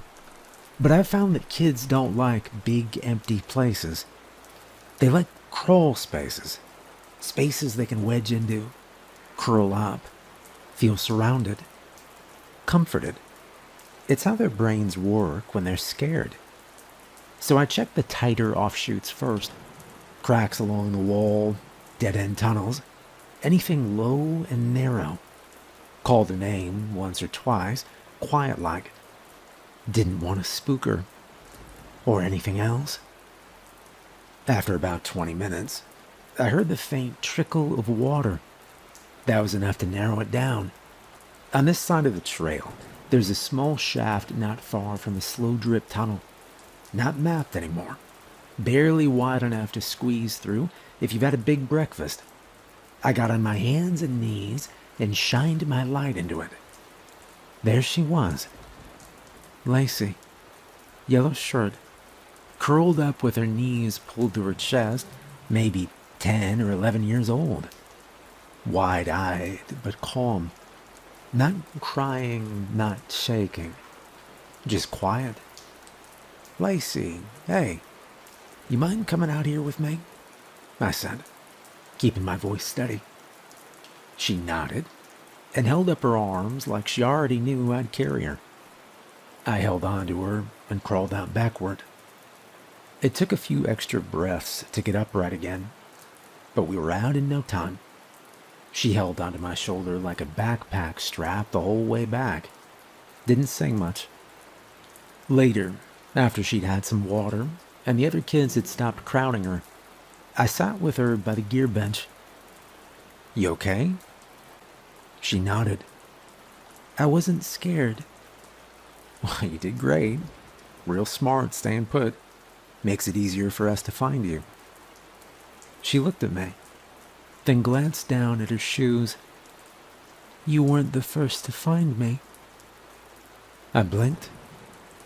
What do you mean? There was a man before you got here. I sat up straighter. A man? She nodded. He had a big coat and a hard hat and a long beard. He said you'd come to get me. I stared at her for a long second. You're sure? She looked me dead in the eyes. He said his name was Henry. Now, there hasn't been a mining team in these mountains since the 70s. Before the park got its official status, this whole range was a network of old claims and tunnels, most of them long since sealed or collapsed. I helped seal some of them myself. No access, no light, no reason for anyone to be down there. When I got back to the station that night, I went straight to my supervisor's office. His name's Mitch. Old-timer. Been here longer than the paint on the walls. I asked him if he knew anything about a miner named Henry. He didn't even blink. You saw Henry? I paused. No, one of the kids did. He leaned back in his chair and rubbed the bridge of his nose. Yeah, that sounds like him. Who is he? I asked. Mitch looked toward the window, like he needed to picture it. Back when they were still digging for gold out here, there was a collapse. About 9 men got buried in the shaft near Saddle Ridge. Only 4 made it out. One of them was Henry. Henry something. Nobody remembers his last name, just that he was the foreman. Real serious guy. Carried a pickaxe everywhere, even above ground. Story goes, he died trying to dig out the others. Refused to leave until he got everyone out. Didn't make it. Mitch explained. I sat there trying to process it. So you're telling me a ghost helped this kid? Mitch gave a small shrug. Well, he's not the kind that scares folk. He's quiet. Stays out of sight unless he's got a reason. But yes, some of the rangers believe in him, especially the older ones. We've had stories like this before. How many? I asked. Mitch leaned forward. Well, every couple years, lost kid, found safe, usually by water. They always say the same thing. Hard hat, big beard, didn't talk much. I didn't know what to say. Years passed after that. Lacey's group came and went. But it wasn't the last time something like that happened. 8 times out of 10, when a kid goes missing on that side of the range, I find them by water. Same exact spot I found her. Sometimes it takes an hour, sometimes a few. But they're always okay. A little shaken, but fine. And they always mention the man in the hard hat. So now, when kids get lost and we're out searching, I tell the rookies not to worry too much if we're in Henry's territory. I tell them to keep calm, stick to the paths, look for the stream. And when I find the kid, I ask them what happened. Most of the time, they say, a man helped me. And I know who they mean. Sometimes I leave coffee and a piece of bread by the old collapsed shaft near Saddle Ridge. Nothing big, just a thanks. I don't know if it matters. I don't expect anything in return, but it feels right. Over the years, I have seen some strange things in these caves. Good things, terrible things. Things that'll make you think twice before cracking a joke about ghosts. Things that make you double-check your flashlight, even when it's fully charged. I've seen a lot in these caves. Some of it helpful, some of it dangerous. Most of it very hard to explain. I've learned that kids don't wander far, but they don't always go where you'd expect. That the smallest spaces are where you look first. The water inside a cave is never just water, and that you always bring rope, even if you think you don't need it. I've learned there are animals that don't show up in any guidebooks. injuries that can't be blamed on rocks, sounds that aren't wind, no matter how much people want them to be. I don't have theories. I'm not that kind of guy. But I pay attention. You work a job like this long enough, and you stop looking for explanations. You just learn how to work around the things that don't make sense. Well, they gave me a promotion last fall. Field lead. Fancy title. Slightly bigger paycheck. Still the same dirt under my nails. The best part, I upgraded from beef jerky to bacon for breakfast. Honest to God, pan-fried bacon. That alone was worth the years I put in. I still keep a pack of jerky in the glove box, out of habit, but it doesn't hit the same now that I have tasted victory. Things have changed a bit since my trainee days. I don't get sent crawling through mudslides unless I volunteer, which, unfortunately for me, I still do more often than I should. But I've got more say in what I take on now. More freedom in the field. I get to run my own research schedule during the off-season, which means no school groups until the summer rolls back around. Just me, the rocks, and the long list of data points the lab wants me to collect. Don't get me wrong, I miss the kids. Nothing beats the look on their faces the first time they step into a cavern and realize how big and quiet the underground world really is. But these winter months, they've been peaceful, quiet. There's a rhythm to field work. Wake up early, gear up, hike out, take your samples, document, get back before dark, repeat. I don't mind the routine. There's always a project going on. Water quality in the limestone runoffs, bat population tracking, mineral shifts, fungal growth studies.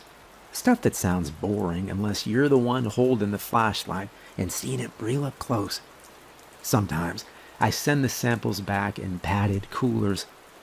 Sometimes I haul them out on foot. Either way, it keeps me moving.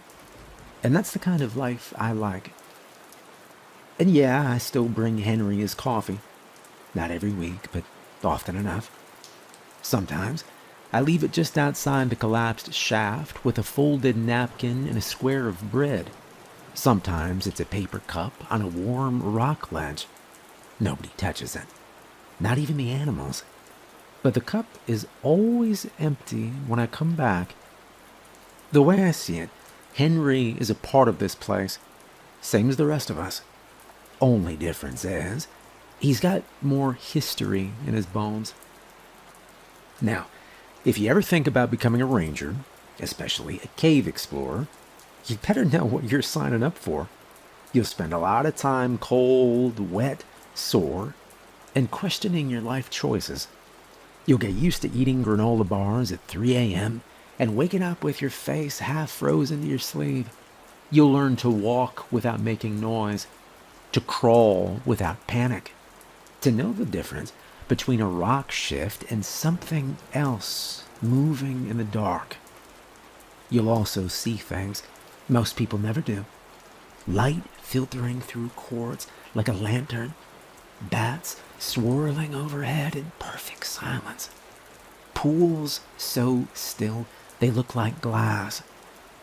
And yes, sometimes things you can't quite explain. There are strange things that live in these parts. I've said it before, and I will say it again. Some things hide in the cracks and the cold and the silence. Stranger still are the people who stick around, the ones who see things and keep coming back, the ones who learn to live alongside the unexplainable and walk the same routes like they're just part of the terrain. Most folks would run or laugh it off or pretend it never happened. We don't. We get up the next day and go back in because that's the job.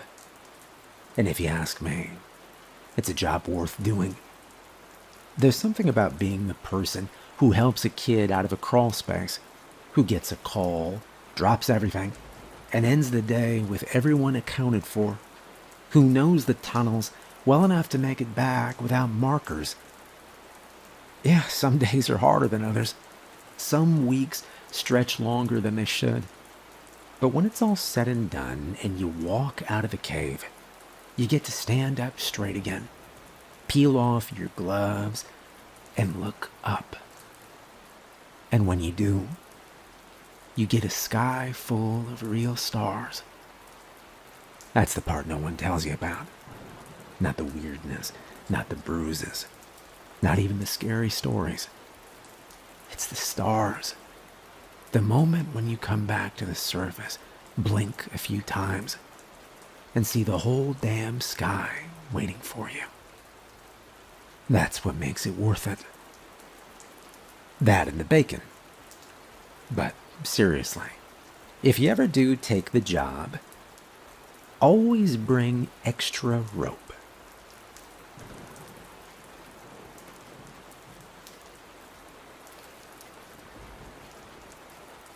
My name is Jack. I'm 24 and I make my living crawling around in the dark. You could call me a caver, but it's not just a job for me. It's an obsession. I guide tourists through winding tunnels and squeeze them through tight spaces they didn't think they could fit into. They pay me to teach them how to conquer their fears, but truth be told, I'm not much braver than anyone else. I've just learned to shove fear into a corner and ignore it. Most of the time, I got into caving by accident. When I was a kid, my family visited a cavern on vacation. It was one of those big tourist attractions with paved paths and handrails, the kind of place they light up with colored bulbs to make it look pretty. I was 10, but even back then, I wanted more, you know? I remember asking the guide where the tunnels went, and he said, "Nowhere you'd want to go, kid." That stuck with me. I decided I did want to go wherever those tunnels led. A few years later, I convinced my dad to take me to a local caving club meeting. Those guys, grizzled old men with beards, calloused hands, and stories about getting stuck for hours in passages no wider than your shoulders. They were my heroes. By the time I was 18, I was spending every weekend underground.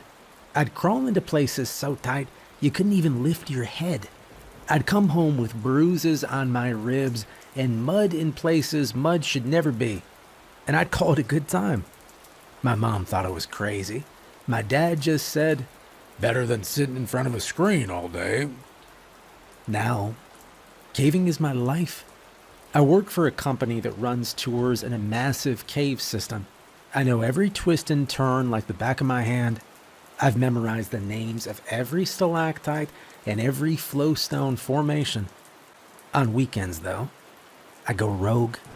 No guided tours, no safety rails, just me, my helmet, and my headlamp, looking for the places no one else has been brave or dumb enough to go. There's something about the unknown that pulls me in. A dark, uncharted passage is like a mystery waiting to be solved. I'll crawl through 100 feet of mud just to see what's on the other side. And sometimes, it's nothing more than rock. But other times, it is a cavern so beautiful, takes your breath away. That's the high I'm always chasing. This weekend, I decided to check out a new area. I'd heard rumors about a cave system in the woods about an hour's drive from town. It wasn't on any maps, and nobody seemed to know much about it. And that was all the invitation I needed. I packed my gear, helmet, ropes, flashlight, extra batteries, snacks, and set out early Saturday morning. The trailhead wasn't marked, but I'd found a vague description of how to get there in an old forum post. Follow the creek until you see a rock shaped like a bear's head, it said. The entrance is just past that. The hike was peaceful at first. The woods were quiet, except for the crunch of leaves under my boots and the occasional chirp of a bird. The air smelled like damp earth and pine. I found the bear-shaped rock just where the post said it would be. It did look like a bear, in a lopsided sort of way, with moss growing over its ears. Just beyond it, I spotted the entrance. It was a jagged hole in the side of a limestone bluff, half hidden by ferns. The opening was barely wide enough to crawl through. Perfect. I pulled out my flashlight and shone it into the darkness. The beam disappeared into a black void. My pulse quickened. This was it, an unexplored cave. Maybe nobody had ever set foot inside. I mean, that's not possible, right? But anyway. I slid into the opening on my stomach, wriggling forward like a snake. The rock scraped against my jacket, but I didn't mind. This was the part I loved. The feeling of being swallowed by the earth, of leaving the world behind. As the light from the entrance faded, I felt that familiar mix of excitement and unease. What lay ahead? I had no idea. Now, the first chamber wasn't much to look at. A low-ceilinged room with rough walls and a floor covered in loose rocks. I crouched and scanned the space with my flashlight. There were 2 passages leading out. One was narrow and sloped upward. The other was wide enough to walk through, but I plunged steeply into the depths. I chose the steep one. As I descended, the air grew cooler and heavier. My breath echoed in the confined space. The walls seemed to close in around me, and I had to duck to avoid scraping my helmet. I kept going, deeper and deeper, and that's when I saw the first sign that something wasn't right. It was a wooden box, just lying there on the cave floor, like someone had left it behind. At first, I thought it was just an old toolbox, or maybe part of some abandoned mining equipment. But when I crouched down to take a closer look, my flashlight caught the sharp edges of nails hammered into the corners. It wasn't a box. It was a coffin. I froze. My brain scrambled for a rational explanation. This had to be a prank, right? Some weird macabre joke left by other cavers to freak out anybody who wandered in here. I laughed nervously, but the sound felt out of place in the stillness. My laughter faded, swallowed by the oppressive silence of the cave. I stood there for a while, trying to decide what to do. Eventually, curiosity won out. I stepped closer and swept my flashlight over it. And that's when I saw them. 3 more coffins, arranged in a neat little row. All identical, all eerily pristine, considering the damp, muddy environment. They were spaced evenly apart, like someone had carefully measured the distance between them. What the hell? I muttered to myself, the sound of my own voice making me feel a little less alone. My chest tightened, and a cold knot of unease began to form in my stomach. This couldn't be real. Who would drag coffins down here? And why? I stepped closer to the first one, my boots crunching on the gravelly floor. It was just a plain wooden box, unvarnished. The wood looked old but not rotted, which didn't make sense. In this damp environment, anything organic should have decayed long ago. My hand hovered over the lid, hesitating. Every rational part of me screamed to leave it alone, to turn around and get the hell out of here. But the pull of curiosity was too strong. Slowly, I gripped the edge and lifted. The lid creaked open, and the smell hit me first, a faint, musty odor like dirt. My flashlight beam trembled as I aimed it inside. A child. A little boy, maybe 6 or 7 years old. His skin was pale, and his hair was a dusty blonde. He was dressed in what looked like old-fashioned clothes, a button-up shirt and suspenders, the kind of thing you'd see in a black and white photo. His hands were folded neatly over his chest, clutching a small wooden toy. I slammed the lid shut and stumbled backward, my heart pounding so hard it felt like it might burst. This wasn't happening. It couldn't be happening. Maybe it was a dummy.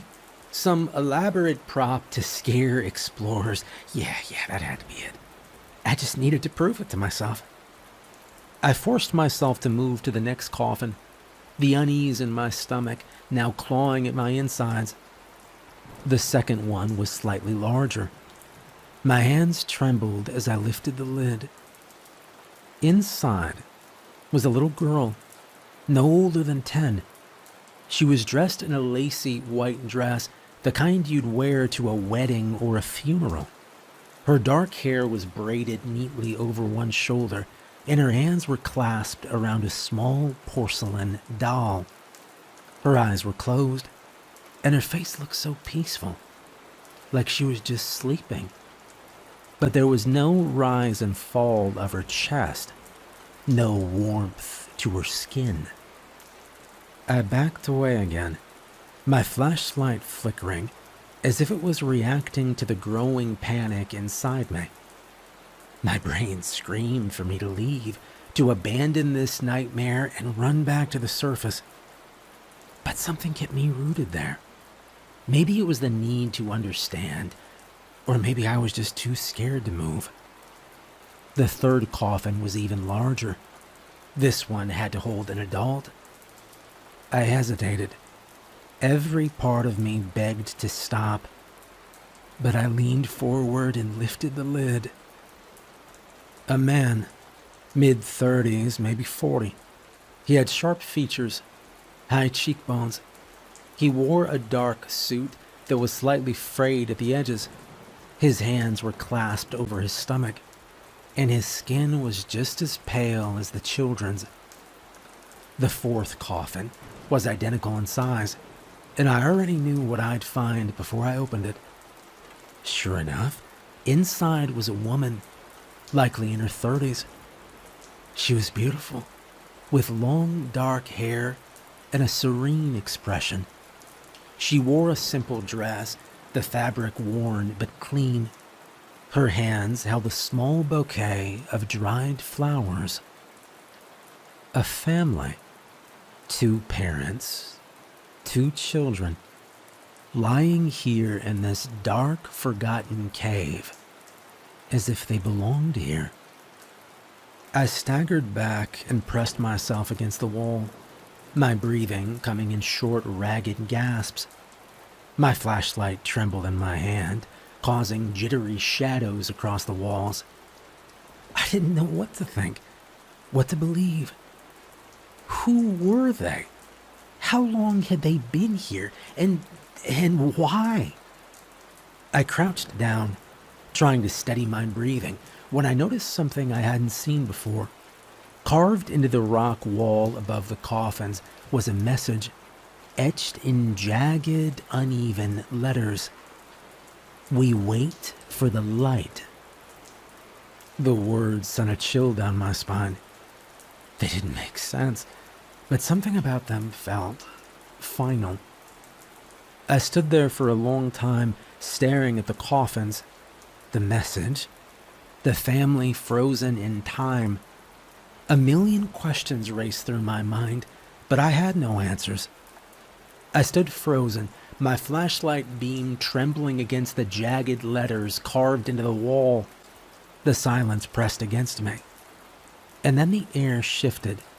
It wasn't a sound exactly, more like a vibration, a faint stirring. I turned back towards the coffins, and the lids were moving. It was subtle at first, a faint creak of wood that could almost be mistaken for the groaning of the cave itself. But then the lids slid open, one by one, as if something inside was pushing them aside. My legs locked in place, my breath caught in my throat. The man sat up. Quickly. Very quickly. It scared the hell out of me. His pale face turned toward the woman, who was rising in a slower manner. The children followed, their small, frail forms unfolding like marionettes. None of them spoke, but their heads swiveled in unison, their empty, unblinking gazes scanning the cavern. I dove behind a cluster of rocks, barely daring to breathe. My flashlight was still on, and its faint glow threatened to give me away. I fumbled to switch it off, plunging myself into darkness again. My pulse pounded in my ears as I pressed my back against the cold, damp stone, trying to make myself as small as possible. Do you smell that? A voice broke the silence, smooth and cold as the cave walls. It was the man. His voice echoed strangely, like it didn't quite belong in this world. Yes, the woman replied. Her tone was softer, almost sing-song, but it carried an edge that made my skin crawl. Something fresh, warm. A pause. A man, one of the children said. He's close. I clenched my teeth to keep from gasping. My hand crept to my mouth, covering it to stifle the sound of my panicked breathing. The sound of shifting movements filled the cavern as the family climbed out of their coffins. Their footsteps were deliberate but eerily soft, like they barely touched the ground. I dared to peek out from behind the rock just for a second. The faint glow of their pale skin was the only thing visible in the darkness, like a ghost gliding across the cavern floor. He must be near the entrance, the man said. We should block it. He'll come to us when there's no other way. A cold dread hit me. That was my escape route. I waited, barely breathing, as the sound of their movements grew distant. I imagined them stacking rocks, dragging debris to seal me in, their pale faces set with grim determination. My heart sank. They were cutting me off from the world above, trapping me here in the darkness. For a long moment, I didn't move. I couldn't. My mind was racing, trying to process what I'd just seen and heard. None of it made sense. People don't just wake up from coffins. They don't sit up like that. Don't smell their prey. And yet here I was. I needed to think, to plan, but my thoughts were scrambled by sheer terror. The only clear thing was that I couldn't go back the way I came. I'd have to go deeper, find another exit, if one even existed. I gritted my teeth and turned my flashlight back on, angling the beam low to avoid giving away my position. The light flickered, as though the batteries were struggling, but it held steady enough to guide me forward. I crept into one of the narrower tunnels leading away from the main chamber, each step feeling like I was plunging deeper into a nightmare. The tunnel was tight, forcing me to crouch and sometimes crawl on all fours. The rock pressed in around me, and the air grew heavier with each passing moment. Every sound was amplified. The scrape of my boots, the rasp of my breath, the faint drip of water somewhere in the distance. I tried not to think about the family, about their pale faces and their haunting voices, but their words echoed in my mind. Do you smell food? They'd asked. I shuddered. I didn't dare look back. The idea of seeing one of them creeping after me, their glowing faces appearing out of the dark, it was too much. The tunnel twisted and turned, sometimes widening into small chambers, other times narrowing, to the point where I had to squeeze through on my stomach. I lost all sense of direction. The further I went, the more disoriented I became. Every now and then, I thought I heard faint voices behind me, carried by the twisting passages. He can't go far. He'll tire soon. I shook my head, trying to block them out. They couldn't know where I was. Just my mind playing tricks on me. That's what I told myself anyway. After what felt like hours, I stumbled into a larger chamber. The air was thicker here, and the smell of damp earth was overpowered by something else. Blood. My flashlight lit up the space, revealing a gruesome sight. Bones, piles of them, scattered across the floor like discarded trash. Some rolled, yellowed, and brittle, while others looked disturbingly fresh, with scrapes of flesh still clinging to them. My stomach lurched, and I gagged, clapping a hand over my mouth to stop from retching. This was their lair, their feeding ground. I was not the first person they'd trapped down here, and I wouldn't be the last. A faint sound made me freeze. Footsteps, soft, deliberate, coming from the tunnel I'd just crawled through. I killed my flashlight and pressed myself against the wall, blending into the darkness as best I could. My heart thundered in my chest, so loud I was sure they'd hear it. The footsteps grew closer, accompanied by the faint sound of breathing. A low, raspy inhale, followed by an exhale that almost sounded like a sigh. Close, the man's voice murmured, so quiet it was almost a whisper. He's close. I didn't move. I didn't breathe. I pressed my back against the cold rock, willing myself to disappear into the darkness. The footsteps stopped. For a moment, there was nothing but silence, and then a soft chuckle. You can't hide forever. The sound of their footsteps faded as they moved deeper into the tunnels. Searching, I stayed where I was, too terrified to move. My mind raced, desperate for a plan, but all I could think about was the growing certainty that I was not getting out of here alive. The footsteps faded, but I didn't dare move. My back was pressed so hard against the jagged wall that I could feel the uneven rock digging into my spine. My breaths were shallow, measured, and quiet, the kind you take when you know any sound could give you away. Somewhere in the distance, I thought I heard faint whispers, like the family was speaking to one another, but their words were impossible to make out. I had to keep going. Sitting here would only delay the inevitable, and I didn't like my odds if they came back this way. Turning on my flashlight as dimly as possible, I scanned the chamber. The bones scattered across the floor gleamed dully in the faint light, each one a silent warning. Leave if you can.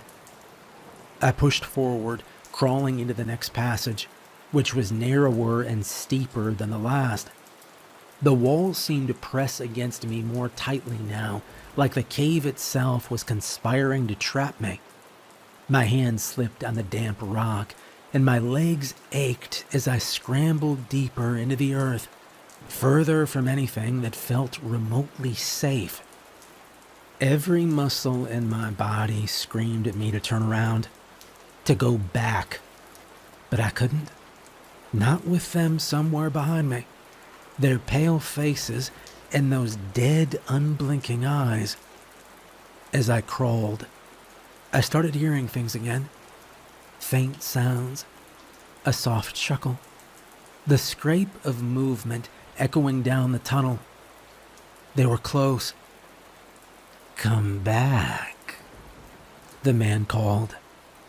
"You'll only make this harder." I gritted my teeth and kept moving.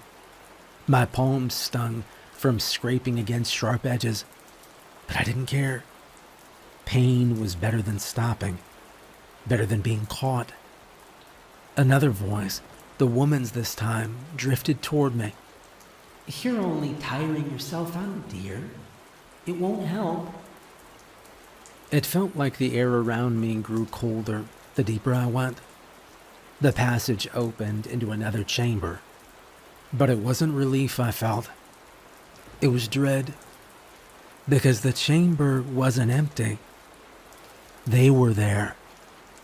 The family, all four of them, standing perfectly still, their pale faces turned toward the tunnel I'd just crawled out of.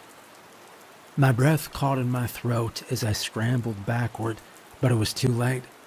Their heads snapped in unison, their unblinking eyes locking onto mine. "There you are," the man said, his lips curling into a slow smile. I didn't think. I just ran.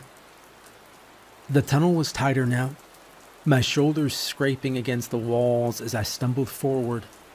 The air smelled sour like rot, and every breath burned in my chest. Behind me, I could hear them moving, not running or chasing, just walking. Their footsteps were deliberate, unhurried, as if they knew I had nowhere to go. "You're going the wrong way," the little boy said, his voice echoing unnaturally through the passage. "There's nothing for you down there." I ignored him, pressing forward even as the passage grew steeper, more jagged. My flashlight flickered again, and I smacked it against my palm, muttering a desperate curse. The beam steadied, but I knew it wouldn't last much longer. The sound of their footsteps grew louder, closer. "We don't have to do this," the woman said. "Come back and we'll make it quick." I couldn't stop myself from looking back. Just a glance. There they were, crouched low in the tunnel, their pale faces hid by my dying flashlight. The children grinned at me, their teeth unnervingly white, and the man tilted his head, watching me and smiling. I scrambled forward, my hands and knees slamming against the rock. I wasn't even thinking anymore, just moving, desperate to get away. The tunnel curved sharply, and then impossibly. There it was. Light. A faint circular beam of sunlight spilled through a crack in the ceiling, cutting through the oppressive darkness like a lifeline. My heart surged. I didn't think about how it made no sense for sunlight to be down here. I didn't care. It was light, and I was going to reach it. I staggered into the chamber, the sunlight warming my face for the first time since I'd entered this nightmare. My legs trembled as I stood upright, my back straightening for the first time in hours. The circle of light was small, no more than a few feet wide, but it felt like stepping into another world. The footsteps stopped. I turned slowly, my breath hitching as I saw them emerge from the shadows, one by one. The man, the woman, the children. They surrounded the beam of sunlight, standing just outside its reach. Their faces were expressionless now, but their eyes gleamed with something cold and calculating. "You think this will save you?" the man asked. I didn't answer.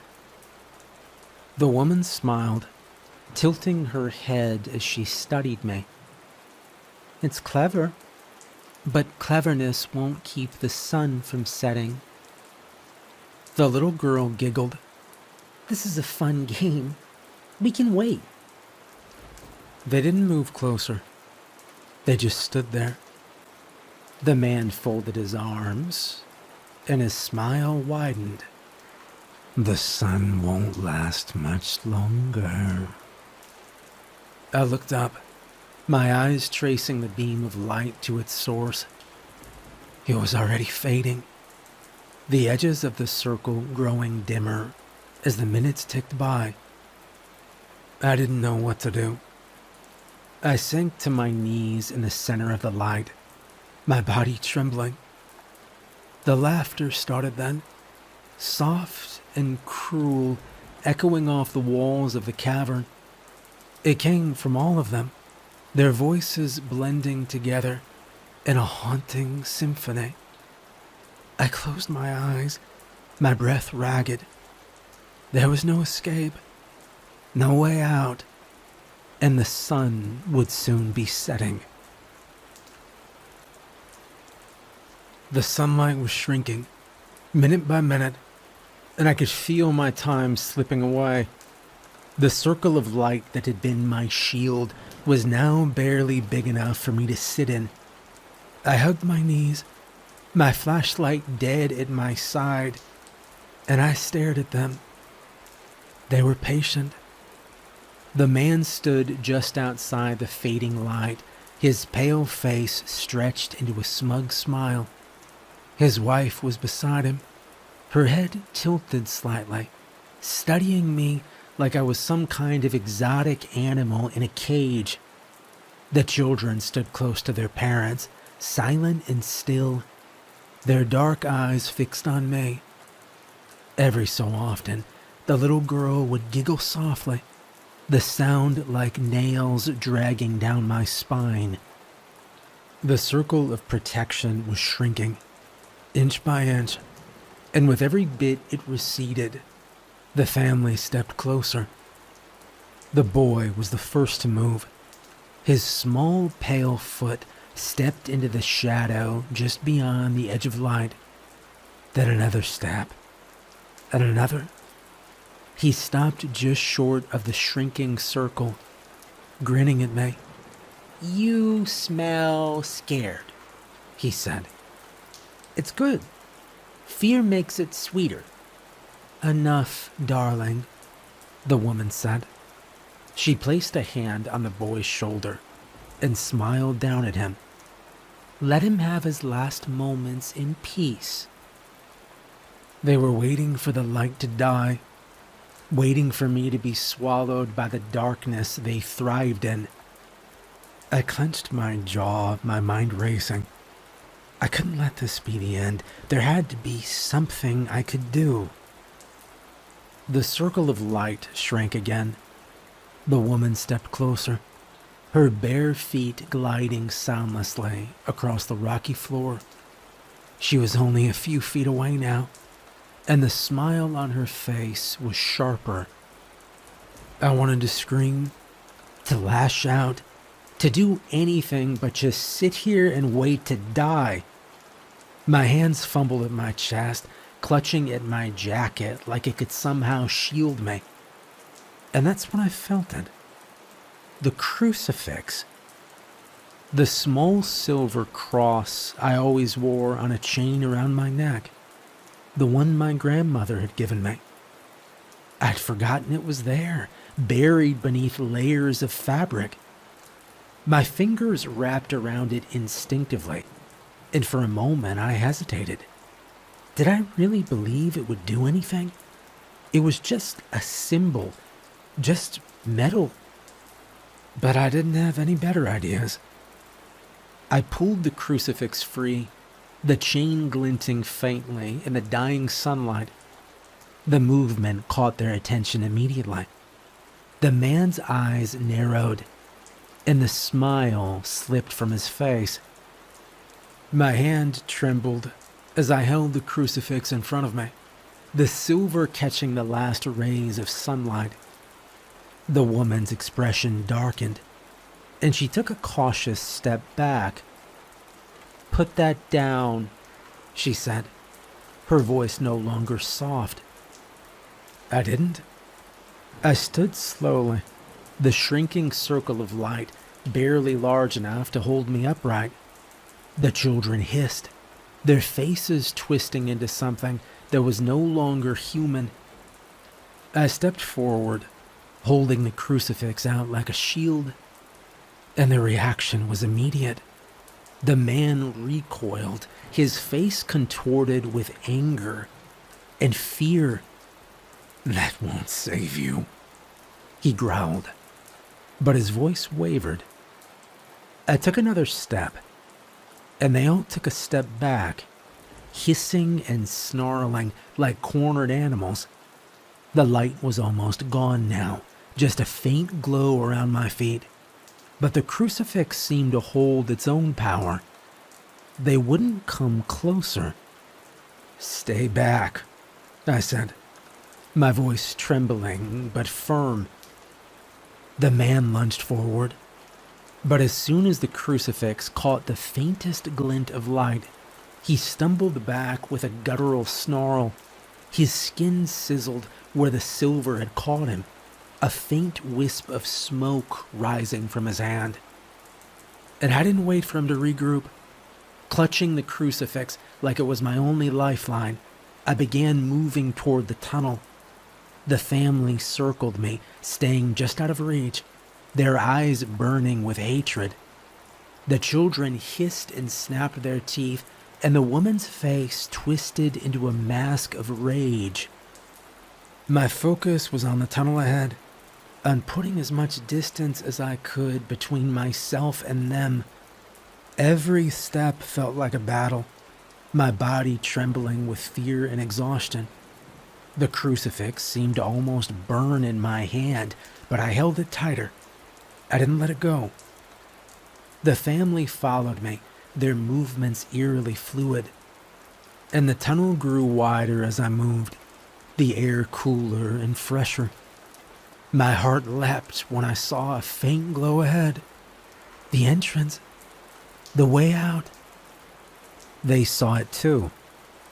The woman lunged forward, but the crucifix drove her back again, her skin blistering where the light touched her, near what looked like a rose tattoo on her right arm.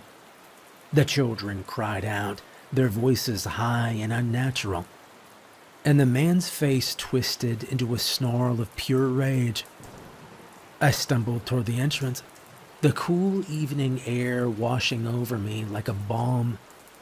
The sunlight was almost gone, the horizon painted with the last streaks of orange and purple. I didn't stop moving. As I crossed the threshold, the family stopped. They stood just inside the cave, their pale faces framed by the shadows, the last streaks of sunlight glinting off their unblinking eyes. For a moment, none of them moved, and then the little boy tilted his head, his hair falling into his face. "Mom, I'm sad. He could have been part of the family." The man stood at the center, his expression unreadable. And I didn't wait. My legs ran toward the car. My hands shook as I jammed the key into the ignition, and the engine roared to life. I drove faster than I ever had before, the headlights cutting through the thickening dark, and I didn't stop, not even to look back. When I got to town, I couldn't stay silent. I went straight to the local police, stumbling into the lobby, my words tumbling out in a panicked rush about the family in the cave.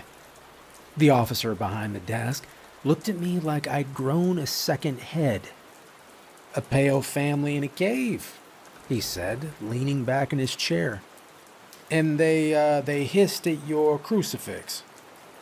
I nodded, breathless, trying to emphasize how serious this was. "They blocked the entrance. They are dangerous. People need to stay away from that place. Look, I swear I'm not crazy. The officer exchanged a look with his partner. Yeah, sure, we'll look into it, he said, but his tone was dismissive. It was clear he didn't believe me. Next, I tried the locals. At the diner, at the gas station, anywhere people would listen. Most humored me with polite nods or nervous chuckles, but I could see it in their eyes. They thought I was just some weird outsider with a wild imagination. Finally, desperate, I went to the church. The priest was old, maybe in his 70s, with a kind but skeptical face. I told him everything. Every detail of the family, the coffins, the shrinking sunlight, and the crucifix. He listened patiently, nodding occasionally, but his expression didn't change. When I finished, he sighed and leaned back in his chair. Son, he said, his voice slow and measured. People often see things they don't understand in moments of great fear. I'm sure what you experienced felt real to you, but it was real, I interrupted, slamming my hand on the desk. They're still out there, waiting for someone else to just wander into that cave. He studied me for a long moment, then leaned forward, resting his elbows on the desk. I'll pray for you, son, he said simply.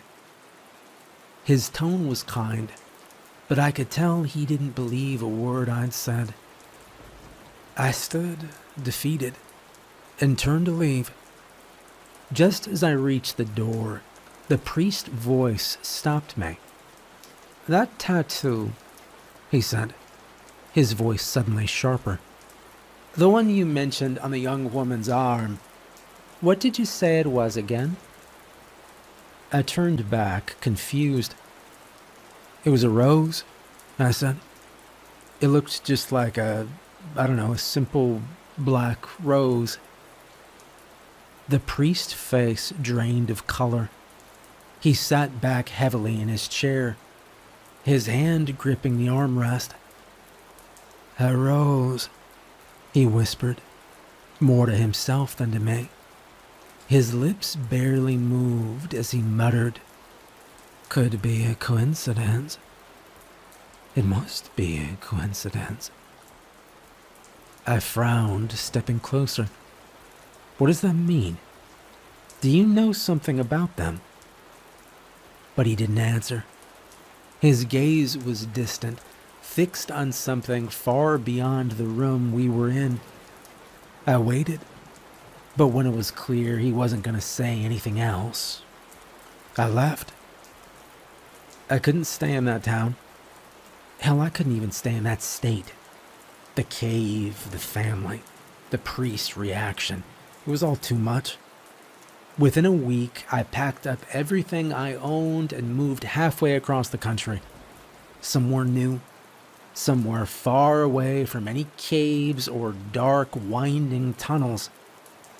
I tried to move on, but the memories lingered. I couldn't shake the image of their faces. I kept hearing their voices. I kept the crucifix close, tucked under my shirt at all times, like it was the only thing keeping me safe. And then a few weeks later, I saw the news. It was a short article buried in the local section of an online paper. A series of caves near the area I'd left had collapsed unexpectedly. No one was injured. There weren't any reports of people being inside. But the caves were now completely sealed off. The article mentioned it as a freak geological event or a cave-in, nothing more. But I knew better. The timing, the location. It was too much of a coincidence. I couldn't prove it, and I didn't need to, but I was certain the priest had something to do with it. Maybe he'd gone back to the cave after I left. Maybe he'd seen something that convinced him I was telling the truth. Maybe he'd done something drastic to make sure no one else would ever meet that family. I'll never know for sure. The priest didn't leave any notes, and the article didn't mention him. But I couldn't stop picturing his pale face when I told him about the rose tattoo. Whatever he knew, whatever he'd seen, I'm glad he did it. Maybe they were crushed by the rocks. Maybe they're dead. But I don't think so. All I can hope is that they're trapped in that place, starving, and that they never get out.